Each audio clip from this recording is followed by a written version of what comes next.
मेरा मुर्शिद सोना, सोना सोना मेरा मुर्शिद। और ये शब्द जिस विच संत कबीर जी ये समझाते है कि गुरु तो बिना साडा जीवन की है। सो ये शब्द जिहदे नाल एक बहुत प्यारी साखी भी जुड़ी हुई है। सो असीं उस शब्द नूं भी समझना है तो साखी यानी कबीर साहब के जीवन का वाकया उन्होंने भी समझना है कि कबीर साहब की इशारा करते हैं। सो कबीर साहब का बड़ा प्यारा शब्द है कि सतसंगत में आई के, सतसंगत में आई के जपले तू हरि नाम। कबीर साहब दसदे है सतसंगत में आई के जपले तू हरि नाम, बिना गुरु घट अंध है जो दीपक बिन धाम। हुण जरा देखना इशारा की कीता कबीर साहब ने। कहते एक बार कबीर साहब अपने कुछ सेवकों के नाल जा रहे थे तो जांदे जांदे एक नगर च पहुंचे तो उस नगर दे विच एक नवाब सी, एक सेठ सी जिन्हें नवा नवा घर तैयार किया से।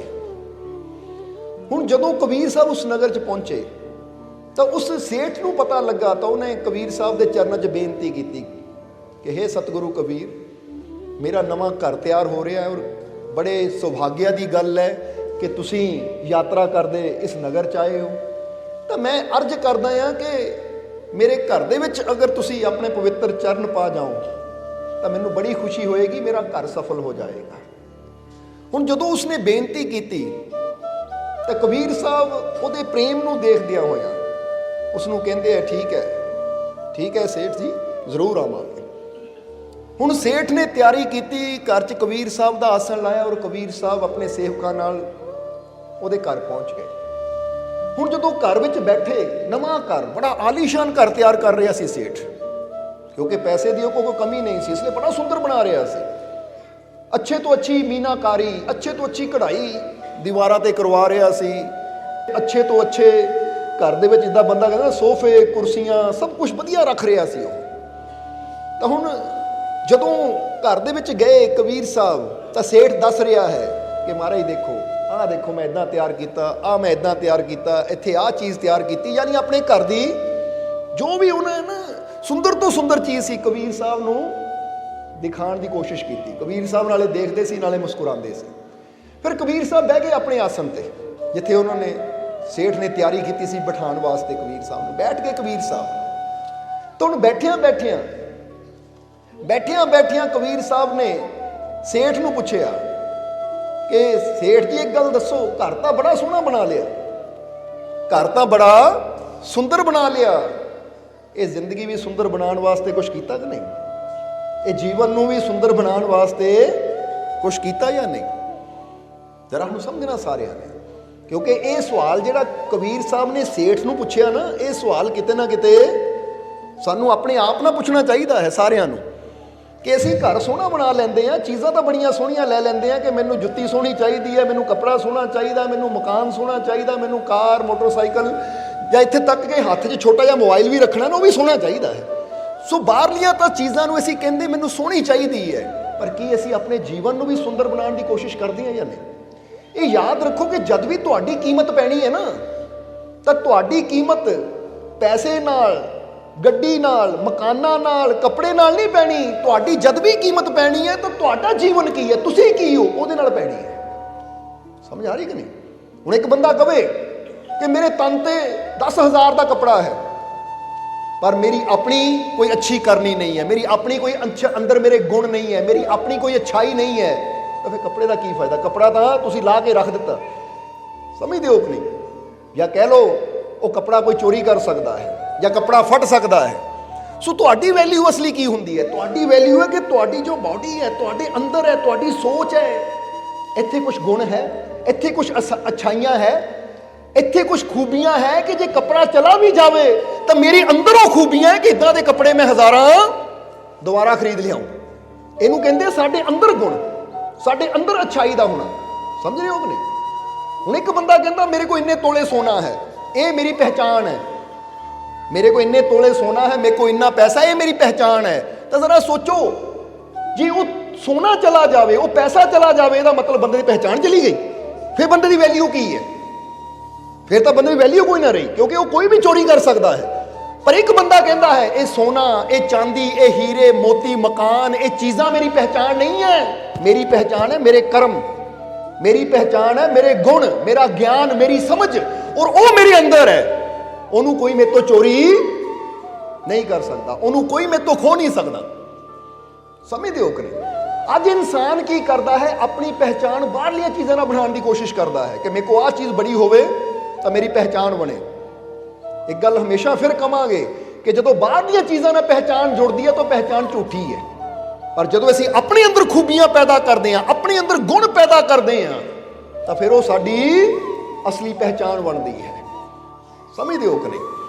ਇਸ ਲਈ ਕਬੀਰ ਸਾਹਿਬ ਨੇ ਉਸ ਸੇਠ ਨੂੰ ਪੁੱਛਿਆ, ਕਹਿੰਦੇ ਸੇਠ ਜੀ ਘਰ ਤਾਂ ਸੁੰਦਰ ਬਣਾ ਲਿਆ, ਘਰ ਤਾਂ ਬਹੁਤ ਸੁੰਦਰ ਬਣਾ ਲਿਆ, ਕਿ ਜੀਵਨ ਨੂੰ ਸੁੰਦਰ ਬਣਾਉਣ ਵਾਸਤੇ ਕੁਛ ਕੀਤਾ?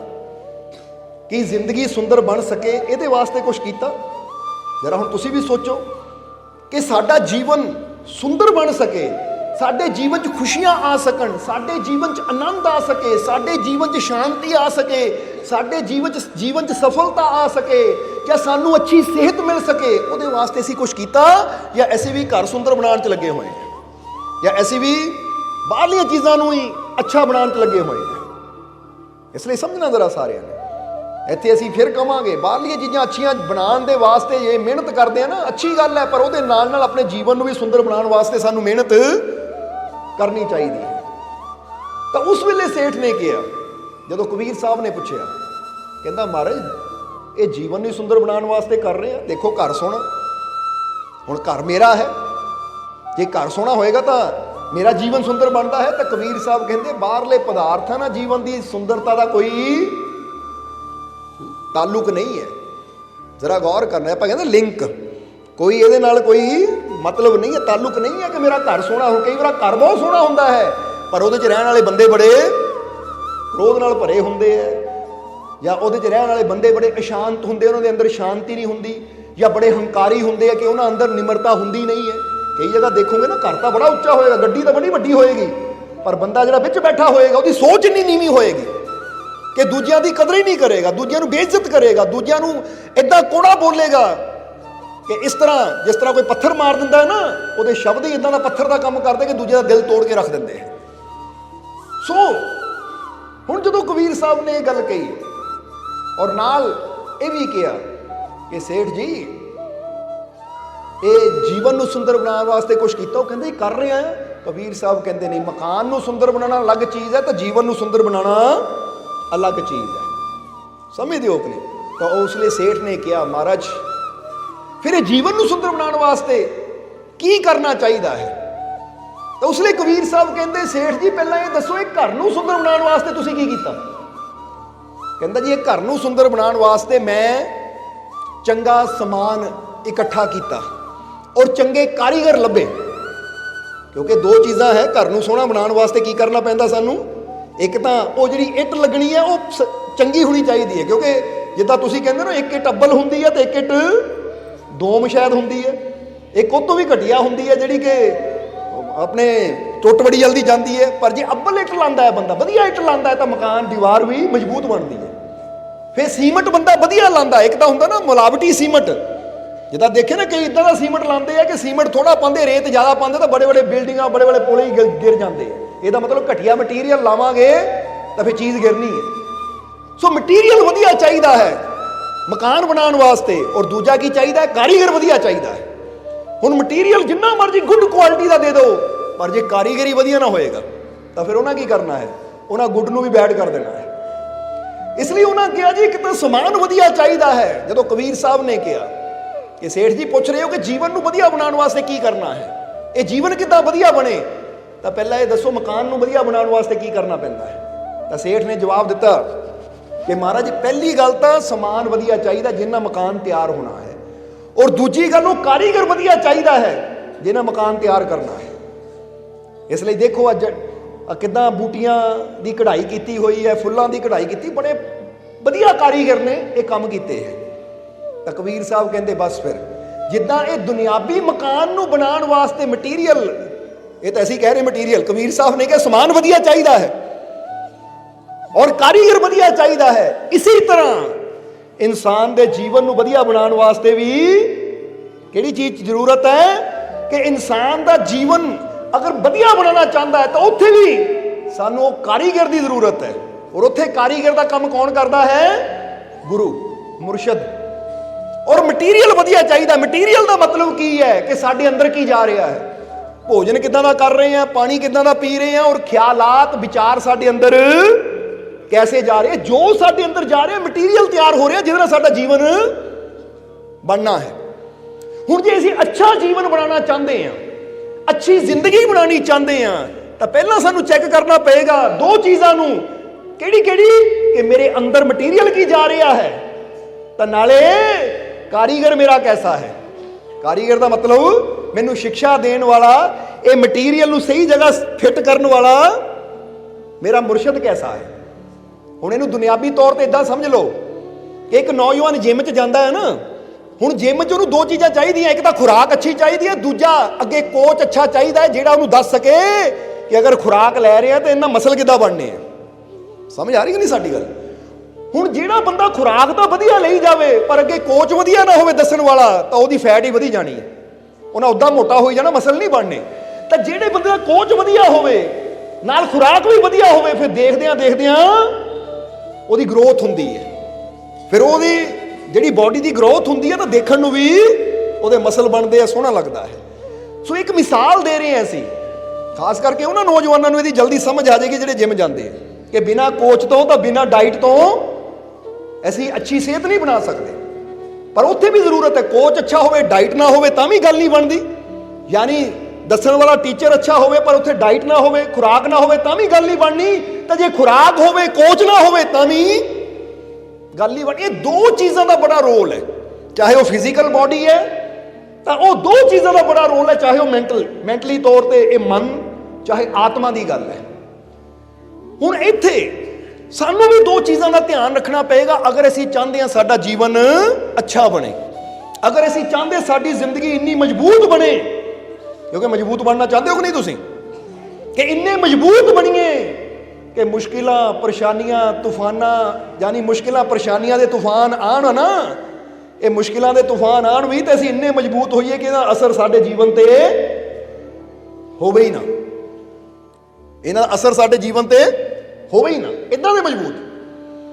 ਹੁਣ ਇਹ ਮਜ਼ਬੂਤੀ ਕਿੱਦਾਂ ਬਣਨੀ ਹੈ? ਇੱਥੇ ਦੋ ਚੀਜ਼ਾਂ ਦੀ ਜ਼ਰੂਰਤ ਹੈ। ਪਹਿਲਾ ਕਿ ਸਾਡੇ ਅੰਦਰ ਖੁਰਾਕ ਕੈਸੀ ਜਾਂਦੀ ਹੈ, ਮਟੀਰੀਅਲ ਕੈਸਾ ਜਾਂਦਾ ਹੈ।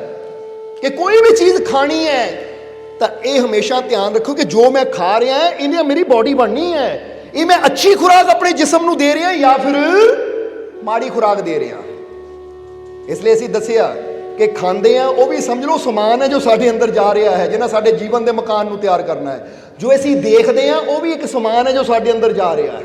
ਜੋ ਅਸੀਂ ਸੁਣਦੇ ਆ, ਕਿੱਦਾਂ ਦੇ ਬੋਲ ਅਸੀਂ ਸੁਣਦੇ ਆ, ਕਿੱਦਾਂ ਦੇ ਸ਼ਬਦ ਅਸੀਂ ਸੁਣਦੇ ਆ, ਕਿੱਦਾਂ ਦੀਆਂ ਗੱਲਾਂ ਅਸੀਂ ਸੁਣਦੇ ਆ, ਉਹ ਵੀ ਸਾਡੇ ਅੰਦਰ ਜਾ ਕੇ ਮਟੀਰੀਅਲ ਦਾ ਕੰਮ ਕਰਦੇ ਜਿਹਦੇ ਨਾਲ ਸਾਡਾ ਜੀਵਨ ਬਣਦਾ ਹੈ।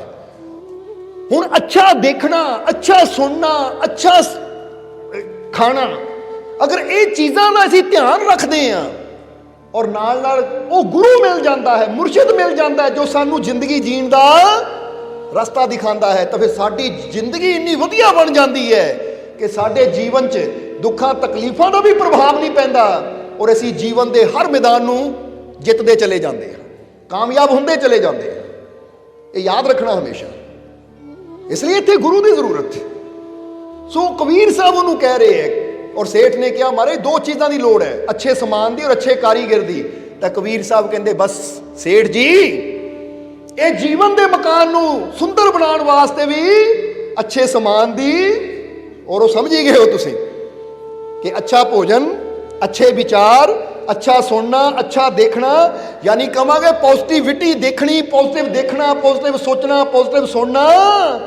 ਅਗਰ ਇਹ ਪੋਜ਼ਿਟਿਵਿਟੀ ਸਾਡੇ ਅੰਦਰ ਜਾਂਦੀ ਹੈ ਤਾਂ ਸਾਡਾ ਜੀਵਨ ਵੀ ਪੋਜ਼ਿਟਿਵ ਬਣ ਜਾਂਦਾ ਹੈ। ਜਿੱਦਾਂ ਸਮਝ ਲਓਗੇ ਤੁਸੀਂ ਕਿਸੇ ਬਰਤਨ 'ਚ ਜ਼ਹਿਰ ਹੀ ਪਾਈ ਜਾਓਗੇ, ਜ਼ਹਿਰ ਹੀ ਪਾਈ ਜਾਓਗੇ ਤਾਂ ਬਰਤਨ ਵੀ ਜ਼ਹਿਰ ਨਾਲ ਭਰ ਜਾਣਾ, ਜ਼ਹਿਰੀਲਾ ਹੋ ਜਾਣਾ ਹੈ। ਤਾਂ ਜੇ ਕਿਸੇ ਬਰਤਨ ਦੇ ਵਿੱਚ ਤੁਸੀਂ ਮਿਠਾਸ ਪਾਈ ਜਾਓਗੇ ਤਾਂ ਬਰਤਨ ਵੀ ਮਿਠਾਸ ਨਾਲ ਭਰ ਜਾਣਾ। ਮਿੱਠਾ ਯਾਨੀ ਕਹਿਣ ਦਾ ਮਤਲਬ ਉਹਦੇ ਅੰਦਰ ਮਿਠਾਸ ਪੈਦਾ ਹੋ ਜਾਣੀ, ਮਿੱਠਾ ਹੀ ਹੋਣਾ ਹੈ ਉਹਦੇ ਅੰਦਰ। ਇਸੇ ਤਰ੍ਹਾਂ ਜਦੋਂ ਬੁਰਾ ਸਾਡੇ ਅੰਦਰ ਜਾਂਦਾ ਤਾਂ ਸਾਡਾ ਜੀਵਨ ਵੀ ਬੁਰਾ ਬਣਦਾ ਚਲਾ ਜਾਂਦਾ ਹੈ। ਤਾਂ ਜਦੋਂ ਅੱਛਾ ਸਾਡੇ ਅੰਦਰ ਜਾਂਦਾ ਹੈ ਤਾਂ ਸਾਡਾ ਜੀਵਨ ਵੀ ਕਹਿ ਦਿਓ ਕੀ ਬਣਦਾ ਹੈ, ਅੱਛਾ ਬਣਦਾ ਚਲਾ ਜਾਂਦਾ ਹੈ। ਇਸ ਲਈ ਇਹ ਚੀਜ਼ ਦਾ ਧਿਆਨ ਰੱਖਣਾ ਕਿ ਸਾਡੇ ਅੰਦਰ ਕੀ ਜਾ ਰਿਹਾ ਹੈ। ਅਸੀਂ ਖਾ ਕੈਸਾ ਰਹੇ ਹਾਂ, ਸੁਣ ਕੈਸਾ ਰਹੇ ਹਾਂ, ਦੇਖ ਕੀ ਰਹੇ ਹਾਂ। ਨਹੀਂ ਤਾਂ ਜ਼ਰਾ ਸੋਚੋ, ਆਪ ਸੋਚ ਕੇ ਦੇਖੋ, ਜੋ ਦੇਖਦੇ ਆ ਉਹਦਾ ਪ੍ਰਭਾਵ ਸਾਡੇ ਜੀਵਨ ਤੇ ਪੈਂਦਾ ਜਾਂ ਨਹੀਂ। ਸਮਝਦੇ ਹੋ ਕਿ ਨਹੀਂ?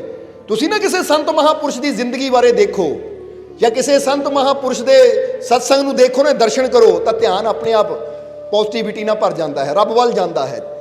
ਤਾਂ ਜੇ ਇਨਸਾਨ ਉੱਦਾਂ ਹੀ ਆਪਣੇ ਮੋਬਾਈਲ ਤੇ ਜਾਂ ਟੀਵੀ ਤੇ ਕੋਈ ਇਦਾਂ ਦੇ ਗਾਣੇ ਦੇਖੇ ਜਿਹ 'ਚ ਮੁਜ਼ਰਾ ਹੋ ਰਿਹਾ, ਜੇ ਡਾਂਸ ਹੋ ਰਿਹਾ ਹੈ ਜਾਂ ਕੁਝ ਗਲਤ ਦਿਖਾਇਆ ਜਾ ਰਿਹਾ, ਤਾਂ ਮਨ ਆਪਣੇ ਆਪ ਗਲਤੀ ਵੱਲ ਜਾਂਦਾ ਕਿ ਨਹੀਂ? ਕਿਉਂਕਿ ਉੱਦਾਂ ਦੇ ਖਿਆਲ ਆਣੇ ਸ਼ੁਰੂ ਹੋ ਜਾਂਦੇ ਜਿੱਦਾਂ ਦੀ ਚੀਜ਼ ਅਸੀਂ ਦੇਖਦੇ ਹਾਂ। ਫਿਰ ਇਨਸਾਨ ਕਹਿੰਦਾ ਮੇਰਾ ਕਾਮ ਵੱਧਦਾ ਜਾ ਰਿਹਾ, ਮੇਰਾ ਕ੍ਰੋਧ ਵੱਧਦਾ ਜਾ ਰਿਹਾ। ਕਿਉਂ ਵੱਧਦਾ ਹੈ? ਜਦੋਂ ਮਾਰ ਧਾੜ ਦੇਖਣੀ ਹੈ ਤਾਂ ਸਾਡੇ ਅੰਦਰ ਕ੍ਰੋਧ ਵਧਣਾ ਹੈ, ਤਾਂ ਜਦੋਂ ਕਾਮੁਕ ਦ੍ਰਿਸ਼ ਦੇਖਣੇ ਆ ਤਾਂ ਸਾਡੇ ਅੰਦਰ ਕਾਮ ਹੀ ਵਧਣਾ। ਫਿਰ ਜਰਾ ਗੌਰ ਕਰਨਾ। ਤਾਂ ਜਦੋਂ ਅਸੀਂ ਦੇਖਾਂਗੇ ਕਿਸੇ ਸੰਤ ਮਹਾਂਪੁਰਸ਼ ਦੀ ਜੀਵਨੀ ਨੂੰ, ਕਿਸੇ ਸਤਸੰਗ ਨੂੰ, ਤਾਂ ਫਿਰ ਸਾਡੇ ਅੰਦਰ ਕੀ ਵੱਧਦਾ ਹੈ? ਆਪਣੇ ਪ੍ਰਭੂ ਤੇ ਯਕੀਨ ਵੱਧਦਾ ਹੈ, ਵਿਸ਼ਵਾਸ ਵੱਧਦਾ ਹੈ। ਔਰ ਫਿਰ ਇਨਸਾਨ ਕਿਸੇ ਚੀਜ਼ ਤੋਂ, ਕਿਸੇ ਮੁਸ਼ਕਿਲ ਤੋਂ ਡਰਦਾ ਨਹੀਂ ਹੈ। ਜਦੋਂ ਨਾ ਅਜੀਬਾ ਨੇ ਦੱਸਿਆ ਕਿ ਮਾਲਕੋ ਤੁਹਾਡੇ ਸਤਸੰਗ ਸੁਣ ਕੇ ਹੀ ਇੰਨੀ ਹਿੰਮਤ ਮਿਲੀ, ਮੈਂ ਕਹਿਣਾ ਸ਼ੁਰੂ ਕਰ ਦਿੱਤਾ ਮੇਰਾ ਮਾਲਿਕ ਮੇਰੇ ਨਾਲ ਹੈ, ਮੇਰੀਆਂ ਝੋਲੀਆਂ ਖੁਸ਼ੀਆਂ ਨਾਲ ਭਰ ਗਈਆਂ, ਰਹਿਮਤਾਂ ਨਾਲ ਭਰ ਗਈਆਂ। ਜਿੱਦਾਂ ਜਿੱਦਾਂ ਮੈਂ ਸਤਸੰਗ ਸੁਣਦੀ ਗਈ, ਮੈਂ ਕਹਿੰਦੀ ਗਈ, ਤਾਂ ਮੇਰੇ ਜੀਵਨ 'ਚ ਸੱਚਮੁੱਚ ਖੁਸ਼ੀਆਂ ਆ ਗਈਆਂ। ਜਿੱਦਾਂ ਅਸੀਂ ਕਈ ਵਾਰ ਇਸ਼ਾਰਾ ਕਰੀਦਾ ਨਾ, ਤੁਸੀਂ ਕੋਈ ਡਰਾਣੀ ਫਿਲਮ ਦੇਖੋਗੇ ਭੂਤ ਦੀ, ਜਿਹ 'ਚ ਬੰਦਾ ਕਹਿੰਦਾ ਹੌਰਰ ਮੂਵੀ, ਤਾਂ ਫਿਰ ਤੁਹਾਨੂੰ ਰਾਤ ਨੂੰ ਕੀ ਹੋਣਾ ਹੈ? ਡਰ ਹੀ ਲੱਗਣਾ। ਸੱਚ ਦੱਸਿਓ, ਹੋਣਾ ਕਿ ਨਹੀਂ? ਜਿੰਨਾ ਮਰਜ਼ੀ ਬੰਦਾ ਬੜੇ ਤੋਂ ਬੜਾ ਹੋਵੇ, ਅਸੀਂ ਕਹਿੰਦੇ ਬੰਦਾ 60 ਸਾਲ ਦਾ ਵੀ ਹੋਵੇ ਨਾ, 70 ਸਾਲ ਦਾ ਵੀ ਹੋਵੇ, ਪਤਾ ਹੈ ਕਿ ਸਾਹਮਣੇ ਪਰਦੇ ਤੇ ਫਿਲਮ ਚੱਲ ਰਹੀ ਹੈ, ਸੱਚਾਈ ਨਹੀਂ ਹੈ, ਫਿਰ ਵੀ ਉਹ ਚੱਲਦੇ ਚੱਲਦੇ ਸੀਨ 'ਚ ਜਦੋਂ ਯਕਦਮ ਕੁਝ ਹੋਏਗਾ ਬੰਦਾ ਐਂ ਹਿਲ ਜਾਏਗਾ। ਬੈਠਾ ਬੈਠਾ ਬੰਦਾ ਡਰ ਜਾ, ਚੀਕ ਮਾਰ ਦਿੰਦਾ ਹੈ, ਯਕਦਮ ਦਰਵਾਜ਼ਾ ਖੋਲ੍ਹਦਾ, ਬੰਦਾ ਐਂ ਕੰਬ ਜਾਂਦਾ ਹੈ ਬੰਦਾ। ਹਾਲਾਂਕਿ ਪਤਾ ਮੈਂ ਤਾਂ ਆਪਣੀ ਸੀਟ ਤੇ ਆਰਾਮ ਨਾਲ ਬੈਠਾ ਹਾਂ, ਹੱਥ 'ਚ ਪੋਪਕੌਰਨ ਹੈ, ਨਾਲ ਕੋਕ ਵੀ ਪੀ ਰਿਹਾ ਹੈ, ਕਿਉਂਕਿ ਹੁੰਦਾ ਹੀ ਹੈ ਬੰਦਾ, ਮੈਨੂੰ ਇੱਥੇ ਕੀ ਹੋਣ ਲੱਗਾ ਹੈ ਕਿ ਸੱਚਮੁੱਚ ਥੋੜੀ, ਪਰ ਫਿਰ ਐਂ ਬੰਦਾ ਹਿਲ ਜਾਂਦਾ ਹੈ। ਇਹਦਾ ਮਤਲਬ ਜੋ ਅਸੀਂ ਦੇਖਦੇ ਹਾਂ, ਸੁਣਦੇ ਹਾਂ, ਉਹਦਾ ਪ੍ਰਭਾਵ ਸੱਚ ਦੱਸਿਓ ਪੈਂਦਾ ਕਿ ਨਹੀਂ? ਤੁਹਾਡੇ ਨਾਲ ਹੋਇਆ ਕਦੀ ਇੱਦਾਂ ਇਹ ਭੂਤ ਦੀ ਫਿਲਮ ਦੇਖੀ, ਕੋਈ ਦੇਖੀ, ਬੈਠੇ ਬੈਠੇ ਅਸੀਂ ਵੀ ਡਰ ਗਏ? ਜ਼ਰਾ ਸਮਝਣਾ ਸਾਰਿਆਂ ਨੇ। ਔਰ ਦੂਸਰੀ ਗੱਲ ਕੀ ਹੁੰਦੀ ਫਿਰ, ਕਿ ਉਹ ਫਿਲਮ ਤਾਂ ਇੱਥੇ ਦੇਖ ਲਈ 2-2.5 ਘੰਟੇ ਦੀ, ਪਰ ਉਹ ਡਰ ਸਾਰੀ ਰਾਤ, ਸਾਰਾ ਦਿਨ ਨਾਲ ਰਹਿੰਦਾ। ਕਿਤੇ ਰਾਤ ਨੂੰ ਮਾੜਾ ਦਰਵਾਜ਼ਾ ਖੁੱਲੇ ਨਾ, ਕੁਛ ਹੋ ਤਾਂ ਨਹੀਂ ਗਿਆ? ਯਾਨੀ ਉਹੀ ਡਰ, ਉਹੀ ਸੀਨ ਅੰਦਰ ਚੱਲਦੇ ਰਹਿੰਦੇ ਹੈ। ਇਹਦਾ ਮਤਲਬ ਜੋ ਅਸੀਂ ਨੈਗੇਟਿਵ ਦੇਖਦੇ ਆ ਨਾ, ਉਹ ਨੈਗੇਟਿਵਿਟੀ ਸਾਡਾ ਮਨ ਪਕੜ ਲੈਂਦਾ ਹੈ। ਬੋਲੋ, ਸਮਝਦੇ ਹੋ? ਸਾਡਾ ਮਨ ਪਕੜ ਲੈਂਦਾ ਹੈ। ਜਿੱਦਾਂ ਇੱਕ ਜੀਵ ਨੇ ਆ ਕੇ ਬੇਨਤੀ ਕੀਤੀ, 4-5 ਸਾਲ ਪਹਿਲਾਂ ਦੀ ਗੱਲ ਹੈ, ਇਹ ਤੋਂ ਜ਼ਿਆਦਾ ਟਾਈਮ ਹੋ ਗਿਆ, ਕਿ ਉਹ ਇੱਕ ਫਿਲਮ ਸੀਗੀ, ਸ਼ਾਇਦ ਉਹ ਦੱਸਦਾ ਸੀ, ਕਹਿੰਦੇ ਸੱਪਾਂ ਵਾਲੀ ਫਿਲਮ ਸੀ ਨਾ, ਸੱਪ ਬੜੇ ਆ ਜਾਂਦੇ ਆ, ਕੋਈ ਦੂਧ ਦਾ ਕਰਜ਼, ਇੱਦਾਂ ਦੀ ਕੋਈ ਫਿਲਮ ਦਾ ਨਾਂ ਸੀ, ਉਹ 'ਚ ਸੱਪ ਦਾ ਹੁੰਦਾ ਹੈ। ਉਹ ਕਹਿੰਦਾ ਮਾਲਕੋ ਘਰ 'ਚ ਫਿਲਮ ਦੇਖ ਲਈ, ਤਾਂ ਨਿਆਣੇ ਤਾਂ ਅਸੀਂ ਬਹਿ ਕੇ ਰਾਤ ਨੂੰ ਫਿਲਮ ਦੇਖੀ, ਤਾਂ ਰਾਤ ਨੂੰ ਨੀਂਦ ਨਹੀਂ ਆਈ ਸਾਨੂੰ, ਕਿਉਂਕਿ ਨਾ ਕਿੰਨੇ ਸੱਪ ਆ ਗਏ, ਇੱਧਰੋਂ ਆ ਗਏ, ਇੱਧਰੋਂ ਆ ਗਏ, ਇੱਧਰੋਂ ਡਿੱਗ ਰਹੇ, ਉੱਧਰੋਂ ਡਿੱਗਦੇ, ਸਾਰੀ ਰਾਤ ਸੱਪ ਹੀ ਡਿੱਗਦੇ ਰਹੇ। ਅਸੀਂ ਕਿ ਇਹ ਚੀਜ਼ਾਂ ਦੇਖਦੇ ਕਾਹਨੂੰ? ਹੁਣ ਇਹ ਤਾਂ ਉਹੀ ਗੱਲ ਹੁੰਦੀ, ਆ ਬੈਲ ਮੁਝੇ ਮਾਰ ਕੇ ਦੇਖਣਾ ਵੀ ਹੈ, ਬਾਅਦ ਚੋਂ ਡਰਨਾ ਵੀ ਹੈ, ਤਾਂ ਬਾਅਦ ਚੋਂ ਫਿਰ ਬੇਨਤੀਆਂ ਕਰਨੀਆਂ, ਰੱਬਾ ਸੱਪਾਂ ਤੋਂ ਬਚਾ ਲਾ। ਉਹ ਸੱਪ ਕਿਤੇ ਨਹੀਂ, ਉਹ ਤਾਂ ਆਪਣੀ ਜਗ੍ਹਾ ਹੈ, ਬਸ ਮਨ ਨੇ ਅੰਦਰ ਜਿਹੜੀ ਤਸਵੀਰ ਪਕੜ ਲਈ ਨਾ, ਉਹ ਫਿਲਮ ਚਾਹੁੰਦੇ ਆ ਸੱਪ ਇੱਦਾਂ ਡਿੱਗਦੇ ਹੈ, ਤਾਂ ਬੰਦੇ ਨੂੰ ਲੱਗਦਾ ਕਿਤੇ ਮੇਰੇ ਨਾਲ ਨਾ ਇੱਦਾਂ ਹੋਵੇ। ਤੇ ਇੱਦਾਂ ਦੀ ਚੀਜ਼ਾਂ ਦੇਖਣੀਆਂ ਹੀ ਕਿਉਂ? ਇੱਕ ਤਾਂ ਪੈਸਾ ਖਰਚਦੇ ਆ, ਦੂਜਾ ਪੈਸਾ ਖਰਚ ਕੇ ਆਪਣੇ ਆਪ ਨੂੰ ਡਰਾਉਂਦੇ ਵੀ ਆ, ਔਰ ਬਾਅਦ ਚੋਂ ਡਰਦੇ ਵੀ ਆ। ਤੇ ਭਾਈ ਪੈਸਾ ਲਾਣਾ ਤਾਂ ਚੰਗੀ ਜਗ੍ਹਾ ਲਾਓ, ਸਮਝਦੇ ਹੋ ਕਿ ਨਹੀਂ? ਸੋ ਇਸ ਲਈ ਅੱਛਾ ਦੇਖੋ। ਇਸੇ ਲਈ ਗੁਰੂ ਰਹਿਬਰ ਕਹਿੰਦੇ ਆ, ਸੰਤਾਂ ਦੀ ਬਾਣੀ ਪੜੋ, ਸੰਤਾਂ ਦੇ ਵਚਨ ਸੁਣੋ, ਸੰਤਾਂ ਦੇ ਦਰਸ਼ਨ ਕਰੋ, ਕੋਈ ਰੱਬ ਵੱਲ ਆਪਣਾ ਧਿਆਨ ਦਿਓ, ਕਿਉਂਕਿ ਜੋ ਤੁਸੀਂ ਦੇਖਣਾ ਹੈ, ਸੁਣਨਾ ਹੈ, ਉਹੀ ਤੁਹਾਡੇ ਅੰਦਰ ਚੱਲਣਾ ਸ਼ੁਰੂ ਹੋ ਜਾਣਾ, ਉੱਦਾਂ ਨਾਲ ਤੁਹਾਡਾ ਜੀਵਨ ਬਣਨਾ ਸ਼ੁਰੂ ਹੋ ਜਾਣਾ ਹੈ। ਜਿੰਨਾ ਜ਼ਿਆਦਾ ਡਰਾਉਣ ਵਾਲੀ ਚੀਜ਼ ਦੇਖੋਗੇ, ਉਨਾ ਜ਼ਿਆਦਾ ਡਰ ਤੁਹਾਡੇ ਜੀਵਨ 'ਚ ਪੈਦਾ ਹੋਏਗਾ, ਤੁਸੀਂ ਡਰਪੋਕ ਬਣ ਜਾਓਗੇ। ਔਰ ਜਿੰਨੀ ਜ਼ਿਆਦਾ ਗੁਰੂਆਂ ਰਹਿਬਰਾਂ ਸੰਤਾਂ ਦੀ ਜ਼ਿੰਦਗੀ ਬਾਰੇ ਦੇਖੋਗੇ, ਉਹਨਾਂ ਦੇ ਬਚਨ ਸੁਣੋਗੇ, ਸਤਸੰਗ ਸੁਣੋਗੇ, ਉਨਾ ਤੁਹਾਡੇ ਜੀਵਨ 'ਚ ਇੱਕ ਪੋਜ਼ਿਟਿਵਿਟੀ ਪੈਦਾ ਹੋਏਗੀ, ਹਿੰਮਤ ਪੈਦਾ ਹੋਏਗੀ, ਹੌਸਲਾ ਪੈਦਾ ਹੋਏਗਾ, ਉਨੇ ਜ਼ਿਆਦਾ ਤੁਸੀਂ ਬਹਾਦਰ ਬਣਦੇ ਚਲੇ ਜਾਓਗੇ। ਜਿੰਨਾ ਤੁਸੀਂ ਸਤਸੰਗ ਸੁਣਦੇ ਹੋ, ਉਨਾ ਤੁਹਾਡੇ ਅੰਦਰ ਅੱਛਾਈ ਜਾਂਦੀ ਹੈ, ਉਨੇ ਜ਼ਿਆਦਾ ਤੁਸੀਂ ਅੱਛੇ ਬਣਦੇ ਚਲੇ ਜਾਂਦੇ ਹੋ। ਤਾਂ ਜਿੰਨਾ ਤੁਸੀਂ ਬੁਰਾ ਦੇਖਦੇ ਹੋ, ਬੁਰੀਆਂ ਗੱਲਾਂ ਸੁਣਦੇ ਹੋ, ਤਾਂ ਉਨੀ ਬੁਰਾਈ ਅੰਦਰ ਵੱਧਦੀ ਚਲੀ ਜਾਂਦੀ ਹੈ। ਇੱਥੋਂ ਇੱਕ ਗੱਲ ਪਤਾ ਲੱਗਦੀ ਹੈ ਕਿ ਤੁਸੀਂ ਜਿਹੜੀ ਚੀਜ਼ ਨੂੰ ਜ਼ਿਆਦਾ ਸੁਣਦੇ ਹੋ ਦੇਖਦੇ ਹੋ ਉਹੀ ਤੁਹਾਡਾ ਜੀਵਨ ਵੀ ਬਣਦਾ ਚਲਾ ਜਾਂਦਾ ਹੈ। ਅੱਛਾ ਜੀਵਨ ਬਣਾਉਣਾ ਹੈ ਤਾਂ ਨੁਕਤਾ ਦੱਸ ਦਿੱਤਾ ਤੁਹਾਨੂੰ ਐਸੇ। ਅੱਜ ਤੋਂ ਅੱਛਾ ਦੇਖਣਾ ਸ਼ੁਰੂ ਕਰੋ, ਅੱਛਾ ਸੁਣਨਾ ਸ਼ੁਰੂ ਕਰੋ, ਅੱਛਾ ਭੋਜਨ ਕਰੋ ਤਾਂ ਤੁਹਾਡੇ ਜੀਵਨ ਅੰਦਰ ਅੱਛਾਈ ਵੱਧਦੀ ਚਲੀ ਜਾਏਗੀ। ਇਸ ਲਈ ਜੀਵਨ 'ਚ ਗੁਰੂ ਦਾ ਹੋਣਾ ਔਰ ਅੱਛੇ ਵਿਚਾਰਾਂ ਦਾ ਹੋਣਾ ਬਹੁਤ ਹੀ ਜ਼ਰੂਰੀ ਹੈ। ਅੱਛਾ ਮਟੀਰੀਅਲ ਭੇਜੋ ਅੰਦਰ ਔਰ ਕੋਈ ਮੁਰਸ਼ਿਦ ਐਸਾ ਚੁਣੋ ਜਿਹੜਾ ਸਾਡੇ ਜੀਵਨ ਨੂੰ ਸਹੀ ਆਕਾਰ ਦੇ ਸਕੇ, ਕਿਉਂਕਿ ਮਟੀਰੀਅਲ ਤੁਸੀਂ ਖਾ ਲਿਆ ਪਰ ਆਕਾਰ ਦੇਣਾ ਤਾਂ ਮੁਰਸ਼ਿਦ ਦਾ ਕੰਮ ਹੁੰਦਾ, ਜੋ ਸਾਨੂੰ ਰਸਤਾ ਦਿਖਾਉਂਦਾ ਕਿ ਭਾਈ ਆ ਕੀ ਕਰਨਾ ਹੈ ਤੂੰ। ਔਰ ਇਹਦੇ ਬਾਰੇ ਕਬੀਰ ਸਾਹਿਬ ਦੱਸ ਰਹੇ ਹੈ ਕਿ ਸਤ ਸੰਗਤ में आई के जप ले तू हरि नाम, बिना गुरु घट अंध है जो दीपक बिन धाम। सो कबीर साहब ने सेठ ਨੂੰ ਇੱਕ ਗੱਲ ਕਹੀ ਕਿ ਸੇਠ ਜਿੱਦਾਂ ਅੱਛੇ ਮਟੀਰੀਅਲ ਦੀ, ਅੱਛੇ ਕਾਰੀਗਰ ਦੀ ਜ਼ਰੂਰਤ ਹੁੰਦੀ ਹੈ, ਇਦਾਂ ਜੀਵਨ 'ਚ ਅੱਛੇ ਵਿਚਾਰਾਂ ਦੀ ਔਰ ਅੱਛੇ ਗੁਰੂ ਦੀ ਜ਼ਰੂਰਤ ਹੁੰਦੀ ਹੈ। ਤੇਰੇ ਜੀਵਨ 'ਚ ਕੋਈ ਗੁਰੂ ਹੈ? ਤਾਂ ਸੇਠ ਨੇ ਕਿਹਾ ਨਹੀਂ ਮਹਾਰਾਜ, ਹਾਲੇ ਤੱਕ ਗੁਰੂ ਦਾ ਧਾਰਨਾ ਕੀਤੀ ਨਹੀਂ। ਕਬੀਰ ਸਾਹਿਬ ਕਹਿੰਦੇ ਜੇ ਗੁਰੂ ਨਹੀਂ ਹੈ ਤਾਂ ਫਿਰ ਤੇਰਾ ਜੀਵਨ ਅੱਛਾ ਨਹੀਂ ਬਣ ਸਕਦਾ, ਕਿਉਂਕਿ ਗੁਰੂ ਤੋਂ ਬਿਨਾ ਜੀਵਨ ਕੀ ਹੈ? ਜਾਨਣਾ ਚਾਹੁੰਦਾ ਹੈ ਸੇਠ? ਸੇਠ ਨੇ ਕਿਹਾ ਜੀ ਹਾਂ ਮੈਂ ਜਾਨਣਾ ਚਾਹੁੰਦਾ ਹਾਂ। ਤਾਂ ਕਬੀਰ ਸਾਹਿਬ ਨੇ ਕਿਹਾ, ਸ਼ਾਮ ਹੋ ਚੁੱਕੀ ਸੀ, ਸੂਰਜ ਡੁੱਬਣ ਵਾਲਾ ਸੀ। ਕਬੀਰ ਸਾਹਿਬ ਕਹਿੰਦੇ ਸੂਰਜ ਡੁੱਬ ਲੈਂਦੇ ਫਿਰ ਤੈਨੂੰ ਦੱਸਦੇ ਗੁਰੂ ਤੋਂ ਬਿਨਾ ਜੀਵਨ ਕੀ ਹੈ। ਹੁਣ ਜ਼ਰਾ ਦੇਖੋ, ਕਿਉਂਕਿ ਸੰਤਾਂ ਫਕੀਰਾਂ ਦਾ ਸਮਝਾਉਣ ਦਾ ਤਰੀਕਾ ਕੀ ਹੈ। ਹੁਣ ਦੇਖਦਿਆਂ ਦੇਖਦਿਆਂ ਥੋੜੀ ਦੇਰ 'ਚ ਸੂਰਜ ਡੁੱਬ ਗਿਆ, ਹਨੇਰਾ ਹੋ ਗਿਆ। ਤਾਂ ਅੰਦਰ ਚਿਰਾਗ ਜਗ ਰਹੇ ਸੀ, ਕਿਉਂਕਿ ਪਹਿਲੇ ਸਮੇਂ 'ਚ ਚਿਰਾਗਾਂ ਨਾਲ ਹੀ ਜਾਂ ਬੰਦਾ ਲਾਲਟੈਨ ਜਾਂ ਹੋਰ ਸਾਧਨ ਹੁੰਦੇ ਸੀ, ਮਸ਼ਾਲਾਂ ਜਗਾ ਲਈਆਂ, ਰੋਸ਼ਨੀ ਹੁੰਦੀ ਸੀ। ਜਦੋਂ ਸੇਠ ਦੇ ਨੌਕਰਾਂ ਨੇ ਉਹ ਦੀਵੇ ਜਗਾਏ, ਰੋਸ਼ਨੀ ਵਾਸਤੇ ਅੱਗ ਜਲਾਈ, ਤਾਂ ਕਬੀਰ ਸਾਹਿਬ ਨੇ ਕਿਹਾ ਸੇਠ ਜਰਾ ਇਹਨੂੰ ਬੁਝਾ ਦੇ, ਇਹ ਜਿੰਨੇ ਵੀ ਦੀਵੇ ਜਗਦੇ ਨਾ ਬੁਝਾ ਦੇ, ਚੱਲ ਜਿਹੜੇ ਕਮਰੇ 'ਚ ਅਸੀਂ ਬੈਠੇ ਇਹਦੀ ਬੁਝਾ ਦੇ। ਹੁਣ ਜਦੋਂ ਹੁਕਮ ਹੋਇਆ ਸੇਠ ਨੇ ਬੁਝਾ ਦਿੱਤਾ ਤਾਂ ਅੰਦਰ ਹਨੇਰਾ ਹੋ ਗਿਆ, ਕੁੱਪ ਹਨੇਰਾ। ਕਬੀਰ ਸਾਹਿਬ ਕਹਿੰਦੇ ਸੇਠ ਜੀ ਇੱਥੇ ਹੀ ਹੋ? ਪਤਾ ਤਾਂ ਸੀਗਾ ਇੱਥੇ ਹੀ ਹੈ, ਪਰ ਹੁਣ ਸਮਝਾਣਾ ਹੈ ਸੇਠ ਨੂੰ। ਸੇਠ ਕਹਿੰਦਾ ਹਾਂਜੀ ਮਹਾਰਾਜ ਇੱਥੇ ਹੀ ਹੈ। ਕਹਿੰਦੇ ਨਜ਼ਰ ਤਾਂ ਆਉਂਦਾ ਨਹੀਂ, ਨਜ਼ਰ ਤਾਂ ਆਉਂਦਾ ਨਹੀਂ। ਕਹਿੰਦਾ ਮਹਾਰਾਜ ਤੁਸੀਂ ਆਪ ਹੀ ਅੰਧੇਰਾ ਕਰਵਾ ਦਿੱਤਾ ਔਰ ਆਪ ਹੀ ਪੁੱਛਦੇ ਇੱਥੇ ਹੀ ਹੋ। ਕਹਿੰਦੇ ਅੱਛਾ ਇਹ ਦੱਸ, ਆ ਤੂੰ ਸੁੰਦਰ ਸੁੰਦਰ ਕੁਰਸੀਆਂ ਰੱਖੀਆਂ ਸੀ ਇੱਥੇ ਹੀ ਹੈ ਜਾਂ ਇਹ ਵੀ ਚਲੀਆਂ ਗਈਆਂ? ਕਹਿੰਦਾ ਜੀ ਕੁਰਸੀਆਂ ਵੀ ਇੱਥੇ ਹੀ ਹੈ। ਕਹਿੰਦੇ ਤੇਰੀ ਮੀਨਾਕਾਰੀ ਜੋ ਦੀਵਾਰਾਂ ਤੇ ਕੀਤੀ ਸੀ ਬੇਲ ਬੂਟਿਆਂ ਦੀ, ਉਹ ਹੈ ਕਿ ਚਲੀ ਗਈ? ਕਹਿੰਦਾ ਜੀ ਸਭ ਕੁਝ ਇੱਥੇ ਹੀ ਹੈ। ਉਹ ਕਬੀਰ ਸਾਹਿਬ ਕਹਿੰਦੇ ਕਮਾਲ ਦੀ ਗੱਲ ਹੈ, ਤੂੰ ਵੀ ਇੱਥੇ, ਕੁਰਸੀਆਂ ਵੀ ਇੱਥੇ ਤੇਰੀਆਂ, ਤੇਰੀ ਜੋ ਕਢਾਈ ਕੀਤੀ ਸੀ ਦੀਵਾਰਾਂ ਤੇ ਮੀਨਾਕਾਰੀ ਸੀ, ਜੋ ਸਾਜੋ ਸਮਾਨ ਸੀ, ਸਭ ਕੁਝ ਇੱਥੇ। ਨਜ਼ਰ ਤਾਂ ਕੁਝ ਆਉਂਦਾ ਨਹੀਂ, ਨਜ਼ਰ ਤਾਂ ਕੁਝ ਆਉਂਦਾ ਨਹੀਂ। ਉਹ ਕਹਿੰਦਾ ਮਹਾਰਾਜ ਨਜ਼ਰ ਕਿੱਦਾਂ ਆਵੇ? ਰੋਸ਼ਨੀ ਦੀ ਤਾਂ ਲੋੜ ਹੈ ਨਾ, ਬਿਨਾਂ ਰੋਸ਼ਨੀ ਤੋਂ ਨਜ਼ਰ ਕਿੱਦਾਂ ਆਏਗਾ? ਤਾਂ ਕਬੀਰ ਸਾਹਿਬ ਕਹਿੰਦੇ ਜਗਾ ਰੋਸ਼ਨੀ। ਫਿਰ ਜਦੋਂ ਸੇਠ ਨੇ ਰੋਸ਼ਨੀ ਜਗਾਈ ਤਾਂ ਸਭ ਕੁਝ ਜਗਮਗ ਜਗਮਗ ਨਜ਼ਰ ਆਉਣ ਲੱਗ ਗਿਆ। ਕਬੀਰ ਸਾਹਿਬ ਕਹਿੰਦੇ ਸਮਝਿਆ ਬਿਨਾਂ ਗੁਰੂ ਤੋਂ ਜ਼ਿੰਦਗੀ ਕੀ ਹੈ? ਕਹਿੰਦੇ ਆਹੀ ਹਾਲਤ ਇਨਸਾਨ ਦੀ ਹੁੰਦੀ ਹੈ ਕਿ ਜਿੱਦਾਂ ਘਰ 'ਚ ਸਭ ਕੁਝ ਹੈ ਪਰ ਜੇ ਪ੍ਰਕਾਸ਼ ਨਾ ਹੋਵੇ ਤਾਂ ਘਰ ਦੀ ਸਾਰੀ ਸੁੰਦਰਤਾ ਵਿਅਰਥ ਹੈ, ਘਰ ਦੀ ਸਾਰੀ ਖੂਬਸੂਰਤੀ ਵਿਅਰਥ ਹੈ। ਘਰ 'ਚ ਜਿੰਨਾ ਮਰਜ਼ੀ ਕੀਮਤੀ ਤੋਂ ਕੀਮਤੀ ਸਾਜੋ ਸਮਾਨ ਹੋਵੇ ਉਹ ਵਿਅਰਥ ਹੈ। ਹੁਣ ਤੁਸੀਂ ਸੋਚੋ ਕਿ ਚੀਜ਼ ਚਾਹੇ 1 ਰੁਪਏ ਦੀ ਹੋਵੇ, ਚਾਹੇ 1 ਲੱਖ ਦੀ ਹੋਵੇ, ਚਾਹੇ ਕਰੋੜ ਦੀ ਹੋਵੇ, ਜੇ ਹਨੇਰਾ ਹੀ ਹੋਵੇ ਤਾਂ ਦਿਸਣੀ ਕਿਸੇ ਨੂੰ?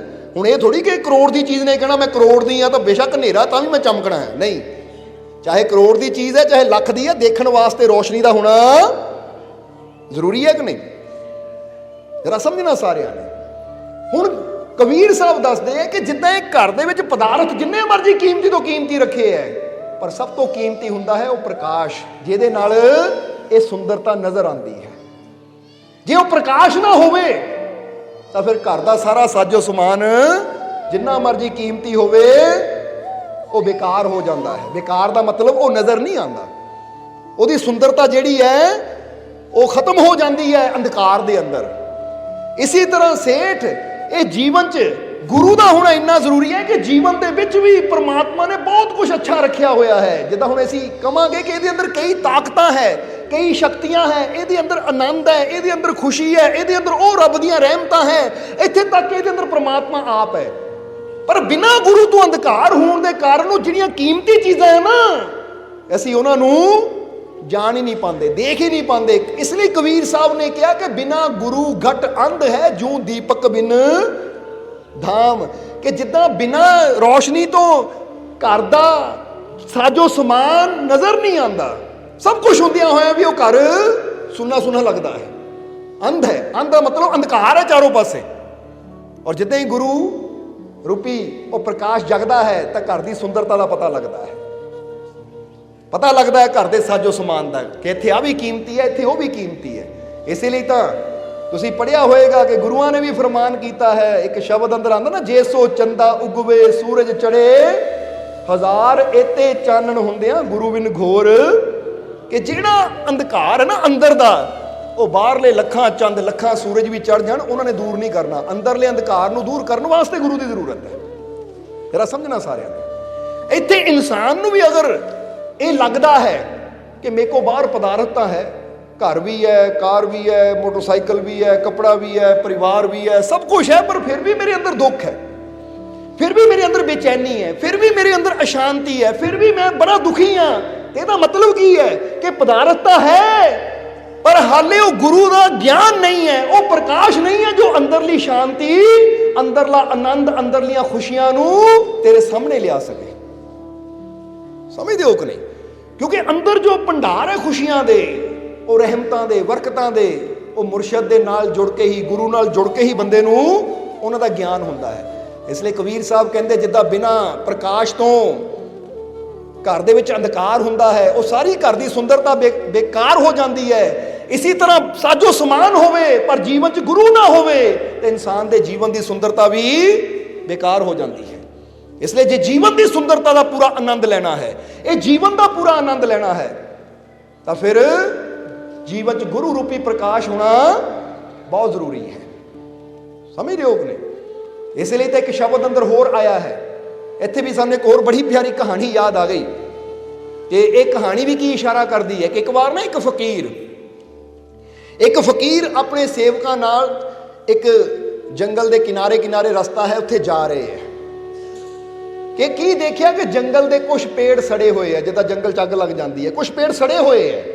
ਜਦੋਂ ਸੜੇ ਹੋਏ ਪੇੜਾਂ ਨੂੰ ਦੇਖਿਆ ਤਾਂ ਉਸ ਵੇਲੇ ਫਕੀਰਾਂ ਦੀ ਨਜ਼ਰ ਕਿੱਧਰ ਗਈ ਕਿ ਦੇਖਿਆ ਕਿ ਜੰਗਲ 'ਚ ਜਿਹੜੇ ਪੇੜ ਸੜੇ ਹੋਏ ਸੀ ਨਾ, ਉਹ ਪੇੜ ਦੇ ਥੱਲੇ ਹੀ ਇੱਕ ਪੰਛੀ ਮਰਿਆ ਪਿਆ ਹੈ ਸੜ ਕੇ।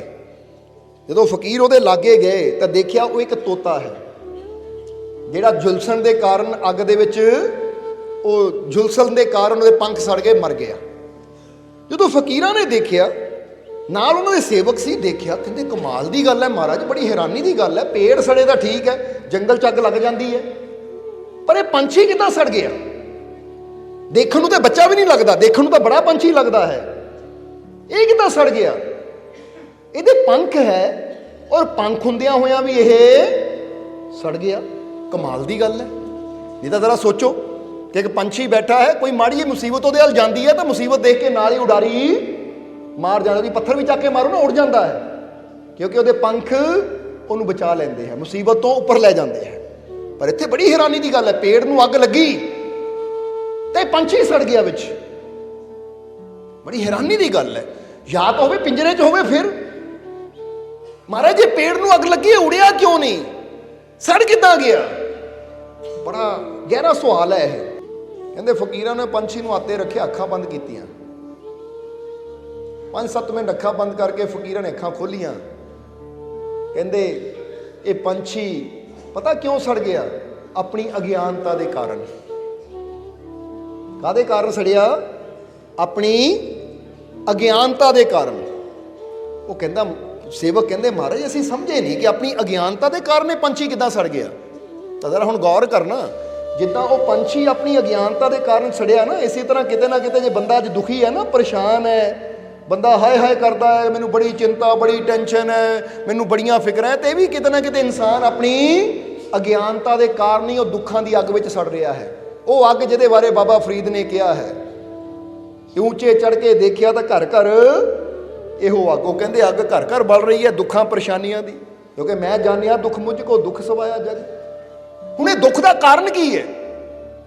ਇਹ ਇਨਸਾਨ ਦੀ ਕਿਤੇ ਨਾ ਕਿਤੇ ਅਗਿਆਨਤਾ ਹੈ। ਉਹ ਕਿਹੜੀ ਅਗਿਆਨਤਾ? ਇਸ ਤੋਤੇ ਦੀ ਕਹਾਣੀ ਤੋਂ ਪਤਾ ਲੱਗੇਗਾ। ਫਕੀਰ ਕਹਿੰਦੇ ਇਹ ਤੋਤਾ ਸੜ ਗਿਆ ਆਪਣੀ ਅਗਿਆਨਤਾ ਦੇ ਕਾਰਨ। ਉਹ ਕਹਿੰਦੇ ਮਹਾਰਾਜ ਅਸੀਂ ਸਮਝੇ ਨਹੀਂ, ਇਹਦਾ ਮਤਲਬ ਕੀ ਹੈ? ਮਤਲਬ ਕਬੀਰ ਆਪਣੇ ਫਕੀਰ ਕਹਿਣ ਲੱਗੇ ਕਿ ਮਤਲਬ ਇਹਦਾ ਇਹ ਹੈ ਕਿ ਅਸੀਂ ਜੋ ਦੇਖਿਆ ਉਹ ਸਾਡੇ ਸਾਹਮਣੇ ਆਇਆ ਕਿ ਇਹ ਤੋਤਾ ਨਾ ਬਚਪਨ 'ਚ ਹੀ ਇਹਨੂੰ ਕਿਸੇ ਨੇ ਫੜ ਲਿਆ ਸੀ ਔਰ ਪਿੰਜਰੇ 'ਚ ਬੰਦ ਕਰ ਦਿੱਤਾ ਸੀ। ਔਰ ਬਚਪਨ 'ਚ ਜਦੋਂ ਤੋਤੇ ਨੂੰ ਫੜ ਲਿਆ ਜਾਂਦਾ, ਪਿੰਜਰੇ 'ਚ ਬੰਦ ਕਰ ਦਿੱਤਾ ਜਾਂਦਾ ਹੈ, ਤਾਂ ਉਹ ਕੀ ਹੁੰਦਾ ਹੈ, ਤੋਤੇ ਨਾਲ ਉੜਨਾ ਭੁੱਲ ਜਾਂਦਾ ਹੈ, ਕਿਉਂਕਿ ਉਹਦੇ ਪੰਖਾਂ ਨੂੰ ਕਦੀ ਖੁੱਲਣ ਦਾ ਮੌਕਾ ਹੀ ਨਹੀਂ ਮਿਲਦਾ, ਉਹਨੂੰ ਕਦੀ ਉਡਾਰੀ ਮਾਰਨ ਦਾ ਮੌਕਾ ਹੀ ਨਹੀਂ ਮਿਲਦਾ। ਤਾਂ ਜਿਹੜਾ ਪੰਖ ਹੁੰਦਿਆਂ ਹੋਇਆਂ ਉੜ ਨਾ ਪਾਵੇ, ਤੇ ਇਹਦਾ ਮਤਲਬ ਹੈ ਕਿ ਇਹਨੇ ਕਦੀ ਉੜਨ ਦੀ ਕੋਸ਼ਿਸ਼ ਨਹੀਂ ਕੀਤੀ, ਜਾਂ ਇਹਨੂੰ ਪਿੰਜਰੇ 'ਚ ਰੱਖਿਆ ਗਿਆ ਹੈ। ਹੁਣ ਫਕੀਰ ਕਹਿੰਦੇ ਇਹ ਤੋਤੇ ਨੂੰ ਪਿੰਜਰੇ 'ਚ ਰੱਖਿਆ ਗਿਆ ਸੀ, ਹੁਣ ਹੌਲੀ ਹੌਲੀ ਬੜਾ ਹੋ ਗਿਆ, ਇਹ ਸਰੀਰ ਤਾਂ ਇਹਦਾ ਵੱਧ ਗਿਆ, ਪਰ ਇਹਦੀ ਸਮਝ ਨਹੀਂ ਵਧੀ ਕਿ ਮੇਰਾ ਇਹ ਜੀਵਨ ਕਿਸ ਵਾਸਤੇ ਬਣਿਆ ਹੈ। ਮੈਂ ਇੱਕ ਪੰਛੀ ਹਾਂ, ਮੈਂ ਉੜ ਸਕਦਾ, ਮੈਂ ਉਡਾਰੀ ਮਾਰ ਸਕਦਾ ਹਾਂ, ਬਸ ਇਹਨਾਂ ਉਹ ਪਿੰਜਰੇ 'ਚ ਹੀ ਘੁੰਮਦਾ ਰਹਿਣਾ। ਪਿੰਜਰੇ 'ਚ ਹੀ ਬਹਿ ਗਿਆ, ਪਿੰਜਰੇ 'ਚ ਹੀ ਉੱਠ ਗਿਆ, ਪਿੰਜਰੇ 'ਚ ਹੀ ਖਾ ਲਿਆ, ਪਿੰਜਰੇ 'ਚ ਜ਼ਿੰਦਗੀ ਬੀਤੀ।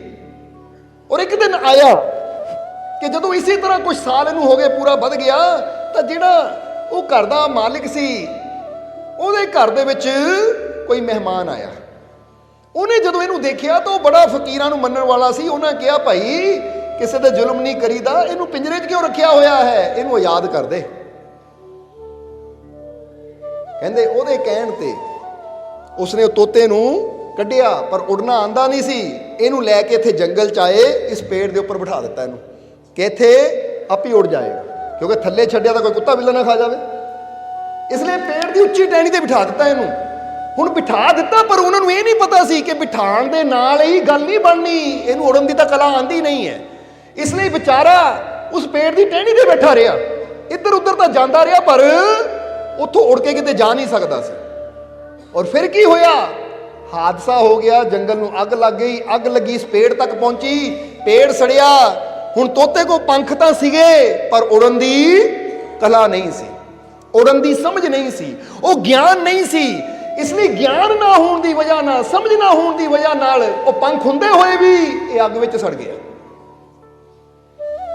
ਫਿਰ ਇਹਦੇ ਬਾਰੇ ਸ਼ਬਦ ਦੇ ਵਿੱਚ ਦੱਸਿਆ ਹੈ ਕਿ ਪੰਖ ਹੋਤ ਵੀ ਸੜ ਗਿਆ, ਸੁਆ ਕੋ ਸੁਧੀ ਨਹੀਂ, ਗਿਆਨ ਬਿਹੂਨਾ ਆਦਮੀ ਤਿਉ ਜਲਤਾ ਜਗ ਮਾਹੀ।